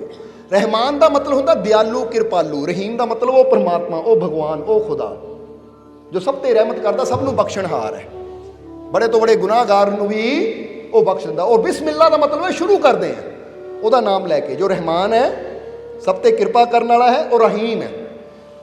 ਪਰ ਜਦੋਂ ਆਮ ਦੇਖਿਆ ਜਾਵੇ ਤਾਂ ਇਹ ਅਰਥ ਲਿਖਿਆ ਜਾਂਦਾ ਹੈ ਬਿਸਮਿਲ੍ਲਾ ਰਹਿਮਾਨ ਰਹੀਮ ਦਾ, ਪਰ ਇਹਦਾ ਕੀ ਇੰਨਾ ਹੀ ਅਰਥ ਹੈ ਜਾਂ ਇਹਦੀ ਹੋਰ ਵੀ ਕੋਈ ਗਹਿਰਾਈ ਹੈ? ਤੇ ਇਹਦੀ ਹੋਰ ਵੀ ਗਹਿਰਾਈ ਜਿੱਥੇ ਤੱਕ ਅਸੀਂ ਸਮਝਿਆ ਹੈ ਤੇ ਅਸੀਂ ਕਹਿੰਦੇ ਇੰਨਾ ਹੀ ਅਰਥ ਨਹੀਂ ਹੈ, ਇਹਦੀ ਬਹੁਤ ਬੜੀ ਗਹਿਰਾਈ ਹੈ। ਅੱਜ ਉਹ ਗਹਿਰਾਈ ਨੂੰ ਥੋੜਾ ਜਿਹਾ ਸਮਝਾਉਣਾ, ਕਿਉਂਕਿ ਜਦੋਂ ਸਾਡੇ ਕੋਲ ਕੁਐਸਚਨ ਆਉਂਦਾ ਤਾਂ ਸਾਡੀ ਕੋਸ਼ਿਸ਼ ਹੁੰਦੀ ਹੈ ਕਿ ਉਹਦੀ ਪੂਰੀ ਗਹਿਰਾਈ ਨੂੰ ਖੋਲ ਕੇ ਦੱਸਿਆ ਜਾਵੇ। ਸੋ ਜਿਸ ਤਰ੍ਹਾਂ ਦੱਸਿਆ ਕਿ ਕਿਹਾ ਗਿਆ ਬਿਸਮਿਲ੍ਲਾਹਿਰ ਰਹਿਮਾਨਿਰ ਰਹੀਮ, ਤਾਂ ਕੀ ਇਹਦਾ ਮਤਲਬ ਇਹ ਹੈ ਕਿ ਸ਼ੁਰੂ ਕਰਦੇ ਆ ਉਹ ਪਰਮਾਤਮਾ ਦਾ ਨਾਮ ਲੈ ਕੇ ਜੋ ਬੜਾ ਕਿਰਪਾਲੂ ਹੈ, ਬੜਾ ਦਿਆਲੂ ਹੈ, ਬੜੀ ਰਹਿਮਤ ਕਰਨ ਵਾਲਾ ਹੈ, ਸਭ ਨੂੰ ਬਖਸ਼ਣ ਵਾਲਾ ਹੈ, ਜਾਂ ਹੋਰ ਵੀ ਹੈ? ਤਾਂ ਹੁਣ ਜਿਸ ਤਰ੍ਹਾਂ ਇਹ ਦੱਸਿਆ ਕਿ ਇਹਦੇ 'ਚ ਦੋ ਲਫ਼ਜ਼ ਆਉਂਦੇ ਹੈ, ਰਹਿਮਾਨ ਔਰ ਰਹੀਮ। ਔਰ ਅਗਰ ਦੇਖਿਆ ਜਾਵੇ ਰਹਿਮਾਨ ਔਰ ਰਹੀਮ ਅੰਦਰ ਇੱਕ ਚੀਜ਼ ਸੇਮ ਹੈ, ਉਹ ਹੈ ਰਾਹਮਾ, ਰਹਿਮ। ਜਰਾ ਗੌਰ ਕਰਨਾ, ਰਹੀਮ ਦੇ ਅੰਦਰ ਵੀ ਰਾਹਮਾ ਆ ਔਰ ਰਹਿਮਾਨ ਦੇ ਅੰਦਰ ਵੀ ਰਾਹਮੀਮ ਯਾਨੀ ਮਾਂ ਹੈ, ਰਹਿਮਾਨ ਰਹੀਮ। ਤਾਂ ਜਦੋਂ ਰਹਿਮਾਨ ਰਹੀਮ ਦੇ ਅੰਦਰ ਇਹ ਤਿੰਨ ਅੱਖਰ ਆਉਂਦੇ ਰਹਿਮ, ਤਾਂ ਫਿਰ ਰਹਿਮ ਦਾ ਮਤਲਬ ਕੀ ਹੈ? ਤਾਂ ਜਰਾ ਗਹਿਰਾਈ 'ਚ ਜਾ ਕੇ ਦੇਖਣਾ ਕਿ ਇਹਦਾ ਮਤਲਬ ਬਣਦਾ ਰਹਿਮੇ ਮਾਦਰ। ਅਗਰ ਤੁਸੀਂ ਸਰਚ ਕਰੋ ਨਾ ਰਹਿਮੇ ਮਾਦਰ, ਰਹਿਮ ਲਿਖ ਕੇ ਰਾਹਮ, ਫਿਰ ਇਹ ਲਿਖ ਕੇ ਮਾਦਰ ਲਿਖੋ, ਤੇ ਇਹਦਾ ਮਤਲਬ ਕੀ ਬਣਦਾ ਹੈ? ਰਹਿਮੇ ਮਾਦਰ ਇਹ ਅਰਬੀ ਦਾ ਲਫ਼ਜ਼ ਹੈ, ਜਿਹਦਾ ਹਿੰਦੀ 'ਚ ਮਤਲਬ ਬਣਦਾ ਹੈ ਮਾਂ ਦੀ ਕੋਖ, ਮਾਂ ਦੀ ਗੋਦ। ਮਾਦਰ ਯਾਨੀ ਮਾਂ, ਰਹਿਮ ਕਹਿ ਦਿੰਦੇ ਆ ਮਾਂ ਦੀ ਕੋਖ ਨੂੰ, ਮਾਂ ਦੇ ਗਰਭ ਨੂੰ, ਜਿੱਥੇ ਬੱਚਾ 9 ਮਹੀਨੇ ਰਹਿੰਦਾ ਹੈ। ਹੁਣ ਜਰਾ ਸਮਝਣਾ ਇਹ ਸ਼ਬਦ ਅਰਥ ਕੀ ਦੱਸਦਾ ਹੈ? ਬਿਸਮਿਲ੍ਲਾ ਰਹਿਮਾਨੇ ਰਹੀਮ ਦਾ ਮਤਲਬ ਕੀ ਹੈ? ਕਿ ਬਿਸਮਿਲ੍ਲਾ ਯਾਨੀ ਸ਼ੁਰੂਆਤ ਵਿੱਚ ਉਹ ਪ੍ਰਮਾਤਮਾ ਦਾ ਨਾਮ ਲੈ ਕੇ। ਹੁਣ ਆ ਗਿਆ ਰਹਿਮੇ ਮਾਦਰ, ਯਾਨੀ ਉਹ ਪ੍ਰਮਾਤਮਾ ਸ਼ੁਰੂਆਤ ਕਰਦਾ ਉਦੋਂ ਤੇਰੇ ਜੀਵਨ ਦੀ ਜਦੋਂ ਤੂੰ ਆਪਣੇ ਮਾਂ ਦੇ ਕਿੱਥੇ ਹੁੰਦਾ ਹੈ? ਗਰਭ 'ਚ ਹੁੰਦਾ ਹੈ। ਰਹਿਮੇ ਮਾਦਰ, ਮਾਂ ਦੇ ਗਰਭ 'ਚ ਜਦੋਂ ਤੇਰੀ ਜ਼ਿੰਦਗੀ ਸ਼ੁਰੂ ਹੁੰਦੀ ਹੈ ਨਾ, ਉਹ ਸ਼ੁਰੂਆਤ ਵੀ ਉਹਦੇ ਹੁਕਮ ਨਾਲ ਹੀ ਹੁੰਦੀ ਹੈ। ਤਾਂ ਹੀ ਗੁਰਬਾਣੀ ਕਹਿੰਦੇ ਨਾ, ਕੱਲੇ ਆਏ ਨਾਨਕਾ ਸੱਦੇ, ਘੱਲਦਾ ਕੌਣ ਹੈ? ਉਹ ਕਹਿੰਦੇ ਉਹਦੇ ਨਾਮ ਤੋਂ ਹੀ ਤੇਰੇ ਜੀਵਨ ਦੀ, ਤੇਰੀਆਂ ਧੜਕਣਾਂ ਦੀ, ਤੇਰੇ ਜ਼ਿੰਦਗੀ ਦੀ ਸ਼ੁਰੂਆਤ ਹੁੰਦੀ ਹੈ। ਔਰ ਫਿਰ ਕਹਿੰਦੇ ਰਹਿਮ ਰਹੀਮ, ਯਾਨੀ ਜਦੋਂ ਤੂੰ ਮਾਂ ਦੇ ਗਰਭ 'ਚ ਹੁੰਦਾ ਹੈ ਤਾਂ ਇੰਨਾ ਕਿਰਪਾਲੂ ਹੈ, ਇੰਨਾ ਦਿਆਲੂ ਹੈ ਕਿ ਮਾਂ ਦੇ ਗਰਭ ਵਿੱਚ, ਉਹ ਰਹਿਮ ਦੇ ਵਿੱਚ, ਯਾਨੀ ਮਾਂ ਦੀ ਕੋਖ ਦੇ ਵਿੱਚ ਉਹ ਤੇ ਇੰਨੀ ਕਿਰਪਾ ਕਰਦਾ ਹੈ ਕਿ ਉੱਥੇ ਜਿਹੜੀ ਚੀਜ਼ ਦੀ ਤੈਨੂੰ ਜ਼ਰੂਰਤ ਹੁੰਦੀ ਹੈ, ਉਹ ਤੇਰੀਆਂ ਸਾਰੀਆਂ ਜ਼ਰੂਰਤਾਂ ਬਿਨਾਂ ਬੋਲਿਆਂ ਬਿਨਾਂ ਕਿਹਾ ਉੱਥੇ ਪੂਰੀਆਂ ਕਰਦਾ ਹੈ। ਕਰਦਾ ਕਿ ਨਹੀਂ? ਨਹੀਂ ਤਾਂ ਜ਼ਰਾ ਸੋਚ ਕੇ ਦੇਖੋ, ਜਿਹੜੀ ਮਾਂ ਇਸ ਲਈ ਗਰਭਵਤੀ ਹੈ ਨਾ, ਜਿਹਦੇ ਪੇਟ 'ਚ ਗਰਭ ਹੈ, ਚਾਹੇ 2 ਮਹੀਨੇ ਦਾ, 4 ਮਹੀਨੇ ਦਾ, 6 ਮਹੀਨੇ ਦਾ, ਪੁੱਛ ਕੇ ਦੇਖੋ ਉਹਨੂੰ ਕਿ ਤੂੰ ਆਪਣੇ ਬੱਚੇ ਵਾਸਤੇ ਕੀ ਕਰਦੀ ਹੈ, ਕੀ ਕਰ ਰਹੀ ਹੈ, ਤੈਨੂੰ ਪਤਾ ਅੰਦਰ ਕੀ ਬਣ ਰਿਹਾ ਹੈ? ਔਰਤ ਨੂੰ ਪੁੱਛੋ, ਲੜਕਾ ਹੈ ਅੰਦਰ, ਲੜਕੀ ਹੈ, ਕੀ ਤੈਨੂੰ ਪਤਾ ਲੱਗਦਾ ਹੱਥ ਕਦੋਂ ਬਣਨੇ ਹੈ, ਨੱਕ ਕਦੋਂ ਬਣਨਾ ਹੈ, ਅੱਖਾਂ ਕਦੋਂ ਬਣਨੀਆਂ ਹੈ, ਦਿਲ ਕਦੋਂ ਬਣਨਾ ਹੈ, ਧੜਕਣਾ ਕਦੋਂ ਹੈ? ਕੁਛ ਨਹੀਂ ਮਾਂ ਨੂੰ ਪਤਾ। ਮਾਂ ਨੂੰ ਤਾਂ ਇੰਨਾ ਪਤਾ ਕਿ ਹੁਣ ਇੰਨੇ ਮਹੀਨੇ ਦਾ ਗਰਭ ਹੈ ਔਰ ਅੰਦਰ ਦਿਲ ਧੜਕਦਾ ਜਾਂ ਨਹੀਂ, ਅੰਗ ਸਹੀ ਸਲਾਮਤ ਹੈ ਜਾਂ ਨਹੀਂ, ਇਹ ਮਾਂ ਨੂੰ ਨਹੀਂ ਪਤਾ ਹੁੰਦਾ। ਇਹਦੇ ਵਾਸਤੇ ਸਕੈਨਿੰਗ ਕਰਾਣੀ ਪੈਂਦੀ ਹੈ ਜਾ ਕੇ। ਡਾਕਟਰ ਦੇਖਦਾ ਹੈ ਕਿ ਹਾਂ ਵੀ ਅੰਗ ਸਹੀ ਹੈ, ਧੜਕਣ ਠੀਕ ਹੈ, ਤਾਂ ਬੰਦਾ ਕਹਿੰਦਾ ਹਾਂ ਬੱਚਾ ਠੀਕ ਹੈ, ਤੰਦਰੁਸਤ ਹੈ। ਇਹ ਤਾਂ ਮਾਂ ਨੂੰ ਪਤਾ ਹੀ ਨਹੀਂ। ਜੇ ਅੰਦਰ ਬੱਚਾ ਮਰ ਜਾਵੇ ਤਾਂ ਵੀ ਮਾਂ ਨੂੰ ਨਹੀਂ ਪਤਾ ਲੱਗਦਾ, ਉਹ ਵੀ ਡਾਕਟਰ ਦੱਸਦੇ ਹੈ ਕਿ ਭਈ ਬੱਚੇ ਦੀ ਧੜਕਣ ਹੈ ਨਹੀਂ, ਇਸ ਲਈ ਬੱਚਾ ਡੈਡ ਹੈ। ਹਾਲਾਂਕਿ ਪਤਾ ਤਾਂ ਮਾਂ ਨੂੰ ਹੋਣਾ ਚਾਹੀਦਾ ਕਿ ਮੇਰੇ ਅੰਦਰ ਹੈ, ਪਰ ਨਹੀਂ, ਮਾਂ ਨੂੰ ਵੀ ਪਤਾ ਨਹੀਂ ਕਿ ਮੇਰੇ ਅੰਦਰ ਚੱਲ ਕੀ ਰਿਹਾ ਹੈ। ਬੱਚਾ ਕਦੋਂ ਦਿਲ ਧੜਕਦਾ ਹੈ, ਕਦੋਂ ਉਹਦੇ ਅੰਦਰ ਜ਼ਿੰਦਗੀ ਆਉਂਦੀ ਹੈ, ਕਦੋਂ ਸਵਾਸ ਚੱਲਦੀ ਹੈ। ਔਰ ਦੇਖੋ, ਬਾਹਰ ਜਿੰਨੀ ਮਰਜ਼ੀ ਸਰਦੀ ਹੋਵੇ, ਹੁਣ ਇਸ ਲਈ ਠੰਡ ਹੈ ਨਾ, ਬੰਦਾ ਗਰਮ ਕੱਪੜੇ ਪਾ ਕੇ ਬੈਠਾ ਹੈ, ਹੌਲੀ ਹੌਲੀ ਦਸੰਬਰ 'ਚ ਠੰਡ ਵੱਧਦੀ ਚਲੀ ਜਾਂਦੀ ਹੈ। ਹੁਣ ਬਾਹਰ ਜਿੰਨੀ ਮਰਜ਼ੀ ਠੰਡ ਹੋਵੇ, ਪਰ ਪ੍ਰਮਾਤਮਾ ਨੇ ਗਰਭ ਦਾ ਟੈਂਪਰੇਚਰ ਇਦਾਂ ਰੱਖਿਆ ਕਿ ਚਾਹੇ ਬਾਹਰ ਬਰਫ਼ ਪੈਂਦੀ ਹੋਵੇ ਪਰ ਬੱਚੇ ਨੂੰ ਅੰਦਰ ਠੰਡ ਨਹੀਂ ਲੱਗਦੀ, ਕਿਉਂਕਿ ਅੰਦਰ ਦਾ ਟੈਂਪਰੇਚਰ ਇਦਾਂ ਸੈੱਟ ਕੀਤਾ ਹੋਇਆ ਹੈ ਕਿ ਚਾਹੇ ਬਾਹਰ ਜਿੰਨੀ ਮਰਜ਼ੀ ਗਰਮੀ ਹੋਵੇ, ਬੰਦਾ ਕਹੇ ਜੂਨ ਜੁਲਾਈ ਦਾ ਮਹੀਨਾ, ਮਾਂ ਧੁੱਪੇ ਖੜੀ ਹੈ, ਮਾਂ ਨੂੰ ਪਸੀਨਾ ਆਏਗਾ ਪਰ ਬੱਚੇ ਨੂੰ ਅੰਦਰ ਗਰਮੀ, ਇਹ ਕਦੀ ਨਹੀਂ ਹੋਏਗਾ ਕਿ ਬੱਚੇ ਦੀ ਸਕਿਨ ਸੜ ਗਈ ਧੁੱਪ ਨਾਲ, ਨਹੀਂ, ਕਿਉਂਕਿ ਪ੍ਰਮਾਤਮਾ ਨੇ ਅੰਦਰਲਾ ਟੈਂਪਰੇਚਰ ਇਦਾਂ ਦਾ ਸੈੱਟ ਕੀਤਾ ਕਿ ਉਹਨੂੰ ਪਤਾ ਹੈ ਕਿ ਇੱਥੇ ਇਹਦਾ ਧਿਆਨ ਮੈਂ ਰੱਖਣਾ ਆ। ਜੇ ਬਾਹਰ ਸਰਦੀ ਹੈ ਤਾਂ ਸਰਦੀ ਤੋਂ ਵੀ ਮੈਂ ਬਚਾਣਾ, ਬਾਹਰ ਗਰਮੀ ਹੈ ਤਾਂ ਗਰਮੀ ਤੋਂ ਵੀ ਮੈਂ ਬਚਾਣਾ ਹੈ। ਜਦੋਂ ਇਹਨੂੰ ਭੁੱਖ ਲੱਗਣੀ ਹੈ ਤਾਂ ਉਹ ਖੁਰਾਕ ਵੀ ਮੈਂ ਦੇਣੀ ਹੈ, ਜਦੋਂ ਪਿਆਸ ਲੱਗਣੀ ਹੈ ਪਾਣੀ ਵੀ ਮੈਂ ਦੇਣਾ ਹੈ, ਔਰ ਜਿੱਥੇ ਇਹਨੂੰ ਜਿਸ ਅੰਗ ਦੀ ਜ਼ਰੂਰਤ ਹੈ ਉਹ ਅੰਗ ਵੀ ਮੈਂ ਤਿਆਰ ਕਰਨਾ ਹੈ। ਇਹਨੂੰ ਕਹਿੰਦੇ ਬਿਸਮਿਲ੍ਲਾ ਰਹਿਮ, ਰਹਿਮ ਯਾਨੀ ਮਾਂ ਦੀ ਕੋਖ। ਉਹ ਰਹੀਮ ਹੈ, ਸਾਰੀਆਂ ਜ਼ਰੂਰਤਾਂ ਉੱਥੇ ਪੂਰੀਆਂ ਕਰ ਰਿਹਾ ਹੈ। ਮਾਤਾ ਪਿਤਾ ਦੇ ਹੱਥ 'ਚ ਪਤਾ ਹੀ ਨਹੀਂ ਹੈ, ਉਹਨਾਂ ਨੂੰ ਕੁਛ ਹੈ ਹੀ ਨਹੀਂ। ਜ਼ਰਾ ਸੋਚ ਕੇ ਦੇਖੋ ਇਹਦਾ ਅਰਥ ਕੀ ਹੈ ਬਿਸਮਿਲ੍ਲਾ ਰਹਿਮਾਨੇ ਰਹੀਮ, ਕਿ ਜਦੋਂ ਤੂੰ ਰਹਿਮ 'ਚ ਸੀ, ਆਪਣੀ ਮਾਂ ਦੇ ਗਰਭ 'ਚ ਸੀ, ਉਦੋਂ ਉਹਨੇ ਤੈਨੂੰ ਸ਼ੁਰੂਆਤ ਕੀਤੀ, ਤੇਰੇ ਜੀਵਨ ਦੀ ਸ਼ੁਰੂਆਤ ਕੀਤੀ, ਤੇਰੀਆਂ ਸਾਰੀਆਂ ਜ਼ਰੂਰਤਾਂ ਨੂੰ ਉਹਨੇ ਪੂਰਾ ਕੀਤਾ, ਤੇਰਾ ਹਰ ਤਰ੍ਹਾਂ ਨਾਲ ਖਿਆਲ ਰੱਖਿਆ। ਨਾ ਤੈਨੂੰ ਸਰਦੀ ਦੀ ਚਿੰਤਾ, ਨਾ ਤੈਨੂੰ ਗਰਮੀ ਦੀ ਚਿੰਤਾ, ਨਾ ਤੈਨੂੰ ਭੋਜਨ ਦੀ ਚਿੰਤਾ, ਨਾ ਤੈਨੂੰ ਪਾਣੀ ਦੀ ਚਿੰਤਾ, ਕਿਉਂਕਿ ਪਤਾ ਪਰਮਾਤਮਾ ਨੂੰ ਕਿ ਇੱਥੇ ਬੱਚਾ ਕੁਝ ਨਹੀਂ ਕਰ ਸਕਦਾ, ਇਹ ਮੇਰੇ ਰਹਿਮੋ ਕਰਮ ਤੇ ਹੈ, ਉਹ ਧਿਆਨ ਰੱਖਦਾ ਹੈ। ਫਿਰ ਇੱਕ ਟਾਈਮ ਆਉਂਦਾ ਹੈ, ਬੜੀ ਹੈਰਾਨੀ ਦੀ ਗੱਲ ਹੈ, ਤੁਸੀਂ ਆਪ ਦੇਖੋ, ਪੜ੍ਹ ਕੇ ਦੇਖੋ ਕਿ ਮੈਡੀਕਲ ਸਾਇੰਸ ਕੀ ਕਹਿੰਦੀ ਹੈ ਕਿ ਜਦੋਂ ਬੱਚਾ 9 ਮਹੀਨੇ ਦਾ ਉਹਦਾ ਸੰਪੂਰਨ ਹੋ ਜਾਂਦਾ ਹੈ, ਸੰਪੂਰਨ ਦਾ ਮਤਲਬ ਉਹਦੇ ਸਾਰੇ ਅੰਗ ਬਣ ਜਾਂਦੇ ਹੈ। ਕਈ ਵਾਰ ਕਈ ਮਾਤਾ ਪਿਤਾ ਕਹਿੰਦੇ ਆ ਨਾ ਕਿ 9 ਮਹੀਨੇ ਦਾ ਟਾਈਮ ਹੋ ਗਿਆ, ਬੱਚੇ ਦੀ ਪੈਦਾਇਸ਼ ਨਹੀਂ ਹੋਈ, ਔਰ 9 ਮਹੀਨੇ ਤੋਂ ਉੱਪਰ ਟਾਈਮ ਹੋ ਗਿਆ, ਬੱਚੇ ਦੀ ਪੈਦਾਇਸ਼ ਨਹੀਂ ਹੋਈ, ਤਾਂ ਕਾਲੇ ਨਾ ਪਿਆ ਕਰੋ, ਕਿਉਂਕਿ ਕੁਦਰਤ ਦੇਖਦੀ ਹੈ ਕਿ ਜਦੋਂ ਤੱਕ ਬੱਚਾ ਅਨਕੰਪਲੀਟ ਹੈ ਉਦੋਂ ਤੱਕ ਕੁਦਰਤ ਉਹਨੂੰ ਗਰਭ 'ਚ ਹੀ ਰੱਖਦੀ ਹੈ, ਕਿਉਂਕਿ ਇਹ ਮਾਂ-ਬਾਪ ਦੀ ਖੁਰਾਕ ਤੇ ਥੋੜਾ ਫਰਕ ਪੈ ਜਾਂਦਾ ਹੈ। ਕਈਆਂ ਦੀ ਖੁਰਾਕ ਅੱਛੀ ਹੁੰਦੀ ਹੈ ਤਾਂ ਬੱਚੇ ਦੇ ਅੰਗ ਜਲਦੀ ਡਿਵੈਲਪ ਹੋ ਜਾਂਦੇ ਤਾਂ ਉਹਦਾ ਜਨਮ ਟਾਈਮ ਨਾਲ ਹੋ ਜਾਂਦਾ, ਕਈਆਂ ਦੀ ਖੁਰਾਕ ਥੋੜੀ ਸਹੀ ਨਹੀਂ ਹੁੰਦੀ ਤਾਂ ਫਿਰ ਉਹ ਅੰਗਾਂ ਨੂੰ ਥੋੜਾ 15-20 ਦਿਨ ਐਕਸਟਰਾ ਲੱਗ ਸਕਦੇ ਹੈ। ਪਰ ਕੁਦਰਤ ਕੀ ਦੇਖਦੀ ਹੈ, ਬੰਦਾ ਕੀ ਦੇਖਦਾ? ਬੰਦਾ ਟਾਈਮ ਦੇਖਦਾ ਹੈ, ਲੈ ਵੀ 9 ਮਹੀਨੇ 'ਚ ਜਨਮ ਹੋਣਾ ਹੀ ਚਾਹੀਦਾ ਹੈ, ਨਹੀਂ, ਇਹ ਕੁਦਰਤ ਨੂੰ ਪਤਾ ਹੈ। ਤੁਸੀਂ ਦੇਖਦੇ ਨਾ ਇੱਕ ਫਲ ਜਦੋਂ ਪੇੜ ਤੇ ਲੱਗਾ ਹੈ ਤਾਂ ਜਦੋਂ ਪੂਰਾ ਪੱਕ ਜਾਂਦਾ ਤਾਂ ਕਈ ਵਾਰ ਡੰਡੀ ਟੁੱਟ ਜਾਂਦੀ ਤਾਂ ਫਲ ਥੱਲੇ ਗਿਰ ਜਾਂਦਾ ਹੈ। ਫਲ ਪੂਰਾ ਪੱਕ ਗਿਆ, ਕੁਦਰਤ ਨੂੰ ਪਤਾ ਸੀ ਹੁਣ ਇਹਨੂੰ ਪਕਾ ਦਿੱਤਾ ਹੈ, ਹੁਣ ਇਹਨੂੰ ਡੰਡੀ ਨਾਲ ਲੱਗਣ ਦੀ ਲੋੜ ਨਹੀਂ ਹੈ, ਕਿਉਂਕਿ ਇਹਦੀ ਸਾਰੀ ਜੋ ਕਮੀ ਸੀ ਉਹ ਪੂਰੀ ਹੋ ਗਈ, ਹੁਣ ਚੱਲ। ਇਸੇ ਤਰ੍ਹਾਂ ਜਦੋਂ ਵਕਤ ਆਉਂਦਾ ਤਾਂ ਫਿਰ ਉਹ ਮਾਂ ਦਾ ਗਰਭ ਜਿਹੜਾ 9 9.5 ਮਹੀਨੇ ਬੱਚੇ ਨੂੰ ਪੇਟ 'ਚ ਰੱਖਦਾ, ਹੁਣ ਕੁਦਰਤ ਨੂੰ ਪਤਾ ਹੈ ਹੁਣ ਟਾਈਮ ਆ ਗਿਆ ਤਾਂ ਉਹ ਗਰਭ ਆਪ ਹੀ ਬੱਚੇ ਨੂੰ ਧੱਕਣਾ ਸ਼ੁਰੂ ਕਰ ਦਿੰਦਾ, ਯਾਨੀ ਪਦੈਸ਼ ਦੀ ਤਰਫ ਲੈ ਆਉਂਦਾ ਹੈ ਕਿ ਹੁਣ ਬੱਚਾ, ਇਹਦੀ ਸਾਰੀ ਜ਼ਰੂਰਤ ਇੱਥੇ ਪੂਰੀ ਹੋ ਗਈ ਹੈ, ਹੁਣ ਇਹਨੂੰ ਜੀਵਨ ਦੇਣਾ ਹੈ। ਇਹ ਕੌਣ ਕਰਦਾ ਹੈ? ਜਦੋਂ ਤੱਕ ਉਹਦੀ ਜ਼ਰੂਰਤ ਹੈ ਅੰਦਰ ਰੱਖਦਾ ਹੈ ਪਰਮਾਤਮਾ, ਔਰ ਜਦੋਂ ਜ਼ਰੂਰਤ ਪੂਰੀ ਹੋ ਜਾਂਦੀ ਹੈ ਤਾਂ ਫਿਰ ਉਹਦੀ ਪਦੈਸ਼ ਹੋ ਜਾਂਦੀ ਹੈ, ਕਿਉਂਕਿ ਕੁਦਰਤ ਨੂੰ ਪਤਾ ਹੁਣ ਅੰਦਰੋਂ ਮੈਂ ਸਾਰੀਆਂ ਜ਼ਰੂਰਤਾਂ ਪੂਰੀਆਂ ਕਰਤੀਆਂ, ਅੰਗ ਬਣ ਗਏ, ਅੱਖਾਂ ਦੀ ਲੋੜ ਸੀ ਬਣ ਗਈਆਂ, ਦਿਲ ਦੀ ਲੋੜ ਸੀ ਬਣ ਗਿਆ, ਸਭ ਕੰਪਲੀਟ ਹੈ, ਹੁਣ ਇੱਥੇ ਲੋੜ ਨਹੀਂ, ਹੁਣ ਇਹਦੀ ਲੋੜ ਬਾਹਰ ਹੈ। ਜ਼ਰਾ ਸਮਝਣਾ। ਫਿਰ ਬੱਚੇ ਦਾ ਜਨਮ ਹੁੰਦਾ ਹੈ ਤਾਂ ਫਿਰ ਦੇਖੋ ਕੁਦਰਤ ਕੀ ਕਰਦੀ ਹੈ, ਉਹਨੂੰ ਪਤਾ ਹੈ ਕਿ ਬੱਚਾ ਖਾ ਨਹੀਂ ਸਕਦਾ, ਪੀ ਨਹੀਂ ਸਕਦਾ, ਇਸ ਲਈ ਮਾਂ ਦੇ ਅੰਦਰ ਦੁੱਧ ਪੈਦਾ ਕਰ ਦਿੰਦੀ ਹੈ। ਤਾਂ ਹੀ ਤਾਂ ਕਹਿੰਦੇ ਜਬ ਦਾंत ਨਾ ਥੇ ਤਬ दूध दिया, अब दांत दिए तो क्या अन्न ना दे है, ਕਿ ਜਦੋਂ ਤੇਰੇ ਮੂੰਹ 'ਚ ਦੰਦ ਨਹੀਂ ਸੀ ਉਸਲੇ ਦੁੱਧ ਦਿੱਤਾ, ਉਸਨੇ ਪਤਾ ਸੀ ਮੇਰੇ ਬੱਚੇ ਨੇ ਪੇਟ ਭਰਨਾ ਹੈ, ਪਰਮਾਤਮਾ ਨੂੰ ਪਤਾ ਸੀ ਜਿਹਨੂੰ ਮੈਂ ਪੈਦਾ ਕੀਤਾ ਹੈ ਉਹਦਾ ਪੇਟ ਵੀ ਭਰਨਾ ਹੈ, ਤਾਂ ਦੁੱਧ ਪੈਦਾ ਕਰ ਦਿੱਤਾ, ਮਾਂ ਦੇ ਜ਼ਰੀਏ ਦੁੱਧ ਮਿਲਦਾ ਹੈ। ਤਾਂ ਜੇ ਹੁਣ ਬੇਟਾ ਉਸ ਪਰਮਾਤਮਾ ਨੇ ਦੰਦ ਦਿੱਤੇ ਹੈ ਤਾਂ ਰਿਜ਼ਕ ਵੀ ਜ਼ਰੂਰ ਦੇਗਾ, ਬਸ ਯਕੀਨ ਰੱਖ, ਹੱਥ ਪੈਰ ਤੂੰ ਹਿਲਾ, ਰਹਿਮਤ ਹੋ ਨਾ ਕਰੀ ਜਾਣੀ ਹੈ। ਸੋ ਮਤਲਬ ਕੀ ਹੈ, ਰਹਿਮੇ ਮਾਦਰ ਤੋਂ ਹੀ ਇਹ ਸ਼ੁਰੂਆਤ ਹੁੰਦੀ ਹੈ ਕਿ ਉਹ ਪਰਮਾਤਮਾ ਨੇ ਨਾਮ ਨਾਲ ਹੀ ਤੇਰਾ ਜੀਵਨ ਸ਼ੁਰੂ ਹੁੰਦਾ ਹੈ ਔਰ ਉਹੀ ਤੇਰੀਆਂ ਸਾਰੀਆਂ ਜ਼ਰੂਰਤਾਂ ਨੂੰ ਪੂਰੀਆਂ ਕਰਦਾ ਹੈ। ਬਸ ਇਹ ਵਿਸ਼ਵਾਸ ਰੱਖ ਕਿ ਜਿਹੜਾ ਮਾਂ ਦੇ ਗਰਭ 'ਚ ਮੇਰੀਆਂ ਜ਼ਰੂਰਤਾਂ ਪੂਰੀਆਂ ਕਰ ਸਕਦਾ ਹੈ, ਉੱਥੇ ਵੀ ਮੈਨੂੰ ਭੁੱਲਿਆ ਤਾਂ ਮੈਂ ਜਨਮ ਲੈ ਲਿਆ, ਮੈਂ ਆਪਣੇ ਰੱਬ ਨੂੰ ਨਹੀਂ ਭੁੱਲਣਾ ਤਾਂ ਮੇਰਾ ਰੱਬ ਕਦੀ ਮੈਨੂੰ ਨਹੀਂ ਭੁੱਲੇਗਾ, ਮੇਰੀਆਂ ਸਾਰੀਆਂ ਜ਼ਰੂਰਤਾਂ ਹੁਣ ਵੀ ਪੂਰੀਆਂ ਕਰੇਗਾ। ਇਹ ਵਿਸ਼ਵਾਸ ਰੱਖਣਾ ਹੈ। ਪਰ ਬੰਦਾ ਕੀ ਹੁੰਦਾ ਹੈ? ਬੰਦਾ ਵਿਸ਼ਵਾਸ ਕਰਨਾ ਹੀ ਛੱਡ ਦਿੰਦਾ ਹੈ। ਬੋਲੋ ਸਮਝਦੇ ਹੋ? ਬੰਦਾ ਯਕੀਨ ਕਰਨਾ ਹੀ ਛੱਡ ਦਿੰਦਾ ਹੈ। ਇਸ ਲਈ ਤੁਸੀਂ ਦੇਖਦੇ ਹੋ ਜਿੱਦਾਂ ਜਿੱਦਾਂ ਬੰਦਾ ਬੇਯਕੀਨਾ ਹੁੰਦਾ ਹੈ ਉਦਾਂ ਉਦਾਂ ਇਨਸਾਨ ਦੇ ਜੀਵਨ 'ਚ ਪ੍ਰੋਬਲਮ, ਪਰੇਸ਼ਾਨੀ ਵੱਧਦੀ ਚਲੀ ਜਾਂਦੀ ਹੈ। ਇਹ ਗੱਲ ਹਮੇਸ਼ਾ ਯਾਦ ਰੱਖਣਾ। ਹੁਣ ਇਹਦਾ ਮਤਲਬ ਇਹ ਨਹੀਂ ਕਿ ਯਕੀਨ ਵਾਲਿਆਂ ਦੇ ਜੀਵਨ 'ਚ ਪਰੇਸ਼ਾਨੀਆਂ ਨਹੀਂ ਆਉਂਦੀਆਂ, ਯਕੀਨ ਵਾਲਿਆਂ ਦੇ ਜੀਵਨ 'ਚ ਪਰੇਸ਼ਾਨੀਆਂ ਆਉਂਦੀਆਂ ਹੈ, ਪਰ ਉਹ ਡਰਦੇ ਨਹੀਂ ਹੈ। ਉਹਨਾਂ ਨੂੰ ਪਤਾ ਜੇ ਪਰੇਸ਼ਾਨੀ ਆਈ ਹੈ ਤਾਂ ਸਾਡੇ ਨਾਲੋਂ ਕੋਈ ਤਾਕਤ ਹੈ ਜਿਹੜੀ ਸਾਨੂੰ ਪਰੇਸ਼ਾਨੀ 'ਚੋਂ ਕੱਢ ਵੀ ਲਏਗੀ। ਤਾਂ ਜਿਹੜਾ ਬੇਯਕੀਨਾ ਹੁੰਦਾ ਹੈ ਉਹਨੂੰ ਕੀ ਹੁੰਦਾ ਹੈ, ਪਰੇਸ਼ਾਨੀ ਆਈ ਹੈ ਉਹ ਇਦਾਂ ਨਿਰਾਸ਼ ਹੋ ਕੇ ਡਰ ਕੇ ਬਹਿ ਜਾਂਦਾ ਹੈ ਕਿ ਪਤਾ ਨਹੀਂ ਹੁਣ ਮੇਰਾ ਬਣਨਾ ਕੀ ਹੈ। ਉਹ ਭਾਈ ਤੇਰਾ ਕੀ ਬਣਨਾ, ਯਕੀਨ ਰੱਖ, ਜਿਹੜਾ ਮਾਂ ਦੇ ਗਰਭ 'ਚ ਸਭ ਕੁਝ ਬਣਾ ਦਿੱਤਾ, ਜਿੱਥੇ ਕੁਛ ਨਹੀਂ ਸੀ, ਕੁਛ ਨਹੀਂ ਸੀ ਦਾ ਮਤਲਬ ਨਾ ਦਿਲ ਸੀ ਨਾ ਗੁਰਦੇ ਸੀ ਨਾ ਹੱਡੀਆਂ ਸੀ, ਬਣਾਤੀਆਂ ਕਿ ਨਹੀਂ ਉਹਨਾਂ?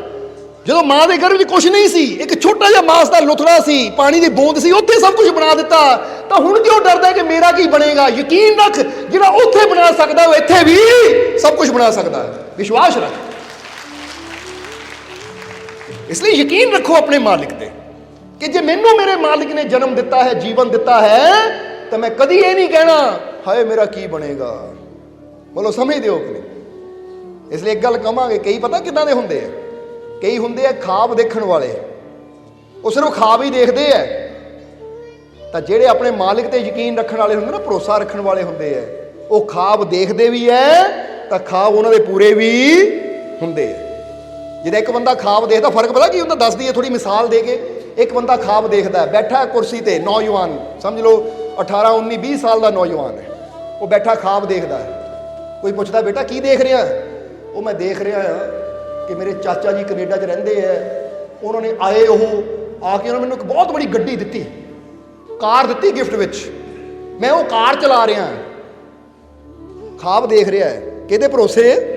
ਚਾਚੇ ਦੇ ਭਰੋਸੇ, ਜਾਂ ਇੱਥੇ ਮਾਮਾ ਕਹਿ ਲਓ, ਰਿਸ਼ਤੇਦਾਰ ਕੋਈ ਵੀ ਕਹਿ ਲਓ, ਅਸੀਂ ਤਾਂ ਇੱਕ ਮਿਸਾਲ ਦੇ ਰਹੇ ਹਾਂ। ਚਾਹੇ ਬੰਦਾ ਕਹੇ ਮੇਰਾ ਭਰਾ ਬੈਠਾ, ਮੇਰਾ ਕੋਈ ਬੈਠਾ, ਉਹ ਖਾਬ ਦੇਖ ਰਿਹਾ ਹੈ, ਉਹ ਮੇਰਾ ਫਲਾਨਾ ਰਿਸ਼ਤੇਦਾਰ, ਚਾਹੇ ਭੂਆ ਕਹਿ ਲਓ, ਮਾਸੀ ਕਹਿ ਲਓ, ਫੁੱਫੜ ਕਹਿ ਲਓ, ਕੋਈ ਵੀ ਰਿਸ਼ਤਾ ਲੈ ਲਓ, ਉਹ ਫਲਾਨਾ ਮੈਨੂੰ ਨਾ ਗੱਡੀ ਦੇ ਰਿਹਾ ਹੈ, ਕਾਰ ਦੇ ਰਿਹਾ ਹੈ, ਆਹ ਚੀਜ਼ ਦੇ ਰਿਹਾ ਹੈ, ਔਰ ਮੈਂ ਉਹ 'ਚ ਘੁੰਮ ਰਿਹਾ ਹਾਂ, ਮੈਂ ਘੁਮਾ ਰਿਹਾ ਹਾਂ, ਬੜਾ ਮਜ਼ਾ ਲੈ ਰਿਹਾ।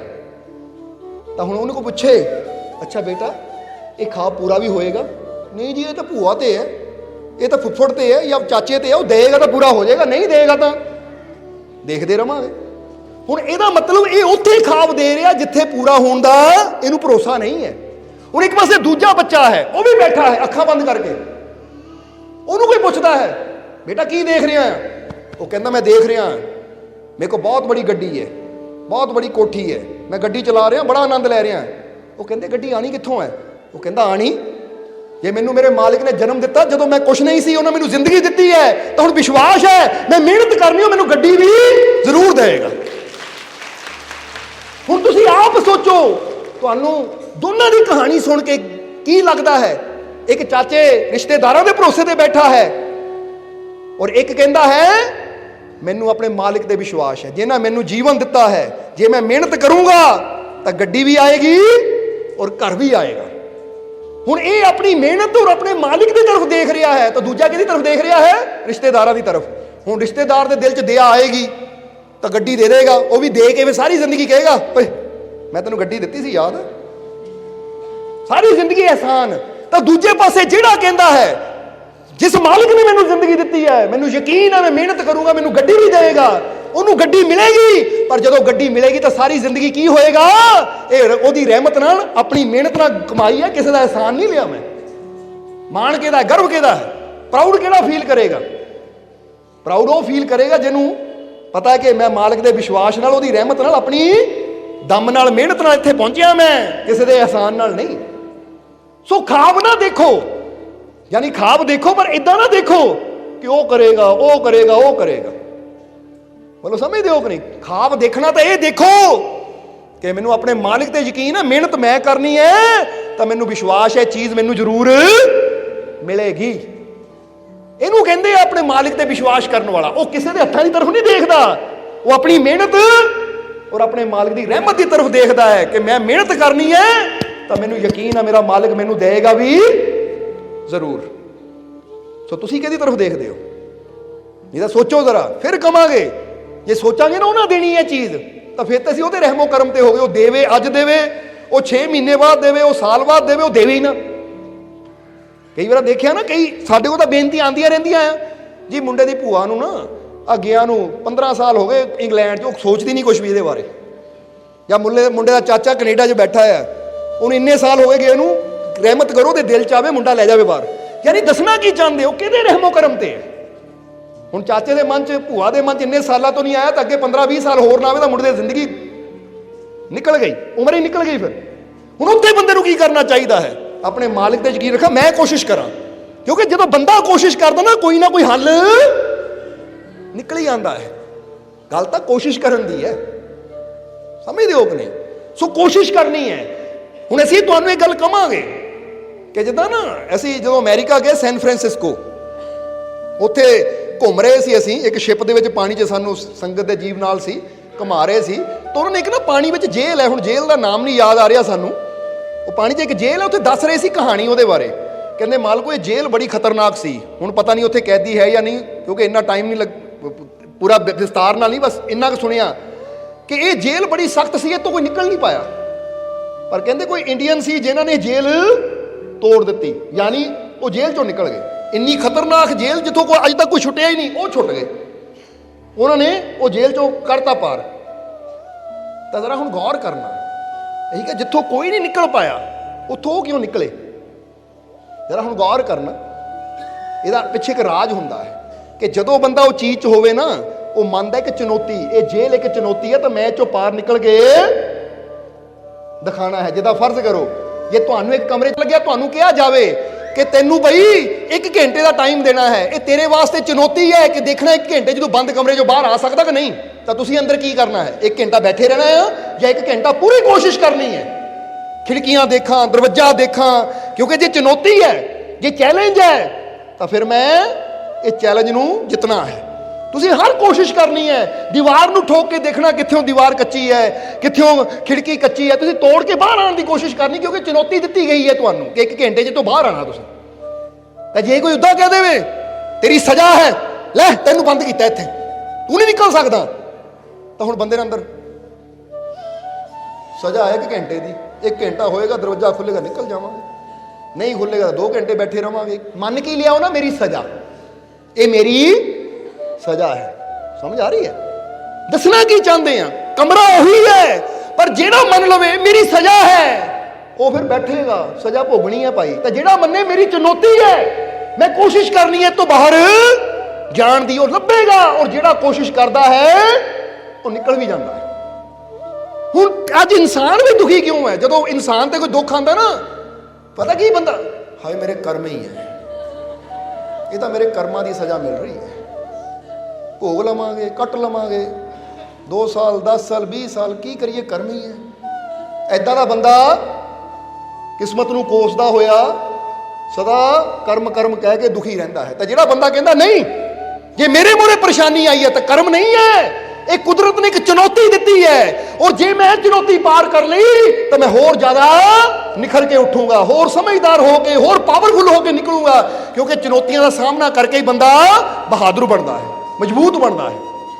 ਇਸ ਲਈ ਤੁਹਾਡੇ ਜੀਵਨ 'ਚ ਅੱਜ ਕੋਈ ਪ੍ਰੋਬਲਮ ਹੈ ਨਾ, ਇਹਨੂੰ ਕਰਮਾਂ ਦੀ ਸਜ਼ਾ ਨਾ ਮੰਨੋ, ਇਹ ਮੰਨੋ ਕਿ ਕੁਦਰਤ ਨੇ ਸਾਡੇ ਮੂਹਰੇ ਇੱਕ ਚੁਣੌਤੀ ਦਿੱਤੀ ਹੈ, ਚੈਲੰਜ ਆ। ਮੈਨੂੰ ਜਿੱਦਾਂ ਕੋਈ ਚੈਲੰਜ ਦਿੰਦਾ ਨਾ, ਦੇਖਣਾ ਵੀ ਇੰਨੇ ਮਿੰਟ 'ਚ ਤੂੰ ਆਹ ਕੰਮ ਕਰ ਲੈਂਦਾ। ਕੋਈ ਚੈਲੰਜ ਦੇ ਦੇਵੇ ਤੁਹਾਨੂੰ, ਕਈ ਵਾਰ ਬੱਚਿਆਂ ਨੂੰ ਅਸੀਂ ਕਹਿ ਦਿੰਦੇ ਨਾ, ਬੇਟਾ ਉਹਨੂੰ ਹੱਥ ਲਾ ਕੇ ਵਾਪਸ ਆਣਾ, ਦੇਖਣਾ ਤੂੰ ਮੇਰੇ 10 ਗਿਣਦੇ ਗਿਣਦੇ ਆ ਜਾਂਦਾ, ਤਾਂ ਤੁਸੀਂ ਦੇਖੋਗੇ ਬੱਚਾ ਕਿੰਨੀ ਸਪੀਡ ਨਾਲ ਜਾਏਗਾ ਔਰ ਵਾਪਸ ਵੀ ਆ ਕੇ ਜਿੱਤਣ ਦੀ ਕੋਸ਼ਿਸ਼ ਕਰੇਗਾ। ਤਾਂ ਉੱਦਾਂ ਤੁਸੀਂ ਬੱਚੇ ਨੂੰ ਕਹੋ, ਜਾ ਬੇਟਾ ਉੱਥੇ ਜਾ ਕੇ ਆ, ਮੈਂ ਕਿਉਂ ਜਾਵਾਂ, ਮੇਰੇ ਤੋਂ ਨਹੀਂ ਜਾ ਹੁੰਦਾ। ਇੱਕ ਤਰੀਕਾ ਦੱਸ ਦਈਏ ਤੁਹਾਨੂੰ, ਕਿਉਂਕਿ ਛੋਟੇ ਛੋਟੇ ਬੱਚਿਆਂ ਤੋਂ ਕੋਈ ਕੰਮ ਕਰਾਉਣਾ ਹੋਵੇ ਨਾ, ਜੇ ਇਹਨੂੰ ਸਿੱਧਾ ਕਹੋਗੇ ਬੇਟਾ ਪਾਣੀ ਦਾ ਗਲਾਸ ਲੈ ਕੇ ਆ, ਉਹਨੇ ਨਹੀਂ ਮੰਨਣਾ। ਪਰ ਜੇ ਕਹੋਗੇ ਬੇਟਾ ਮੈਨੂੰ ਤੂੰ ਬੜਾ ਫਾਸਟ ਆ, ਮੈਂ ਦੇਖਣਾ ਮੇਰੇ 10 ਗਿਣਦੇ ਗਿਣਦੇ ਤੂੰ ਪਾਣੀ ਲੈ ਕੇ ਆਂਦਾ ਕਿ ਨਹੀਂ, ਫਿਰ ਤੁਸੀਂ ਗਿਣੋ 1 2, ਬੱਚਾ ਦੌੜੇਗਾ ਪਾਣੀ ਲੈ ਕੇ। ਕਿੱਦਾਂ ਮੰਮੀ ਜਿੱਤ ਗਿਆ ਕਿ ਨਹੀਂ, ਜਿੱਤ ਗਿਆ, ਜਿੱਤ ਗਿਆ ਪੁੱਤ, ਜਿੱਤ ਗਿਆ ਤੂੰ, ਸ਼ਾਬਾਸ਼। ਪਰ ਉੱਥੇ ਬੱਚੇ ਨੂੰ ਹਰਾਣਾ ਨਹੀਂ ਹੈ, ਵੀ ਦੱਸ ਦਈਏ ਤੁਹਾਨੂੰ, ਆਪਣੀ ਸਪੀਡ ਸਲੋ ਕਰ ਦਿਓ। 1